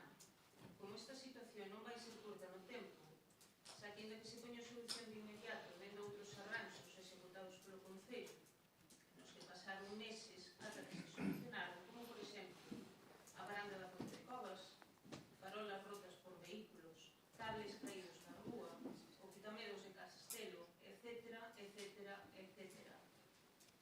A pregunta que lles plantexo é: como ten pensado o Concello compensar as veciñas e veciños que levamos dende o comezo do ano sen a recollida do lixo que foi contratada para realizar 3 días por semana e só se recollen? Gracias. Moi ben, moitas gracias, señor Nieto. Moitas gracias tamén pola súa pregunta.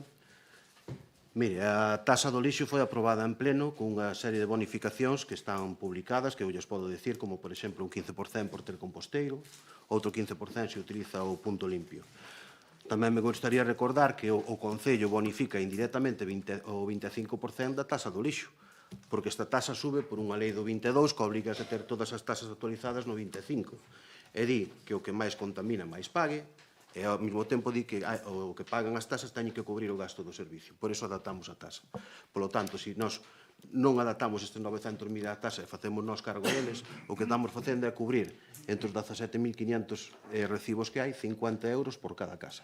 Cubre, ahora mismo, o veciño. E as bonificacións, pois, están aí está posto. Tamén me gustaría explicarlle os arranxos a que fai referencia, porque ningún é directamente do Concello. E digo directamente do Concello, que sí que o ten que arreglar o Concello, ben provocado por accidentes de coche. Este mismo pon. E os cables que fai referencia non era tampouco luz pública. Eran os cables que estaban de fibra óptica que estaban tirados na carretera. Digo isto porque moitas veces pensamos que cae unha farola que tira un coche que a podemos repoñer ao seguinte día, e non é así, que valga de explicación. Hai un accidente, hai un peritaxe, hai unha tramitación, e despois ten que haber a partida económica para poder repoñer eso.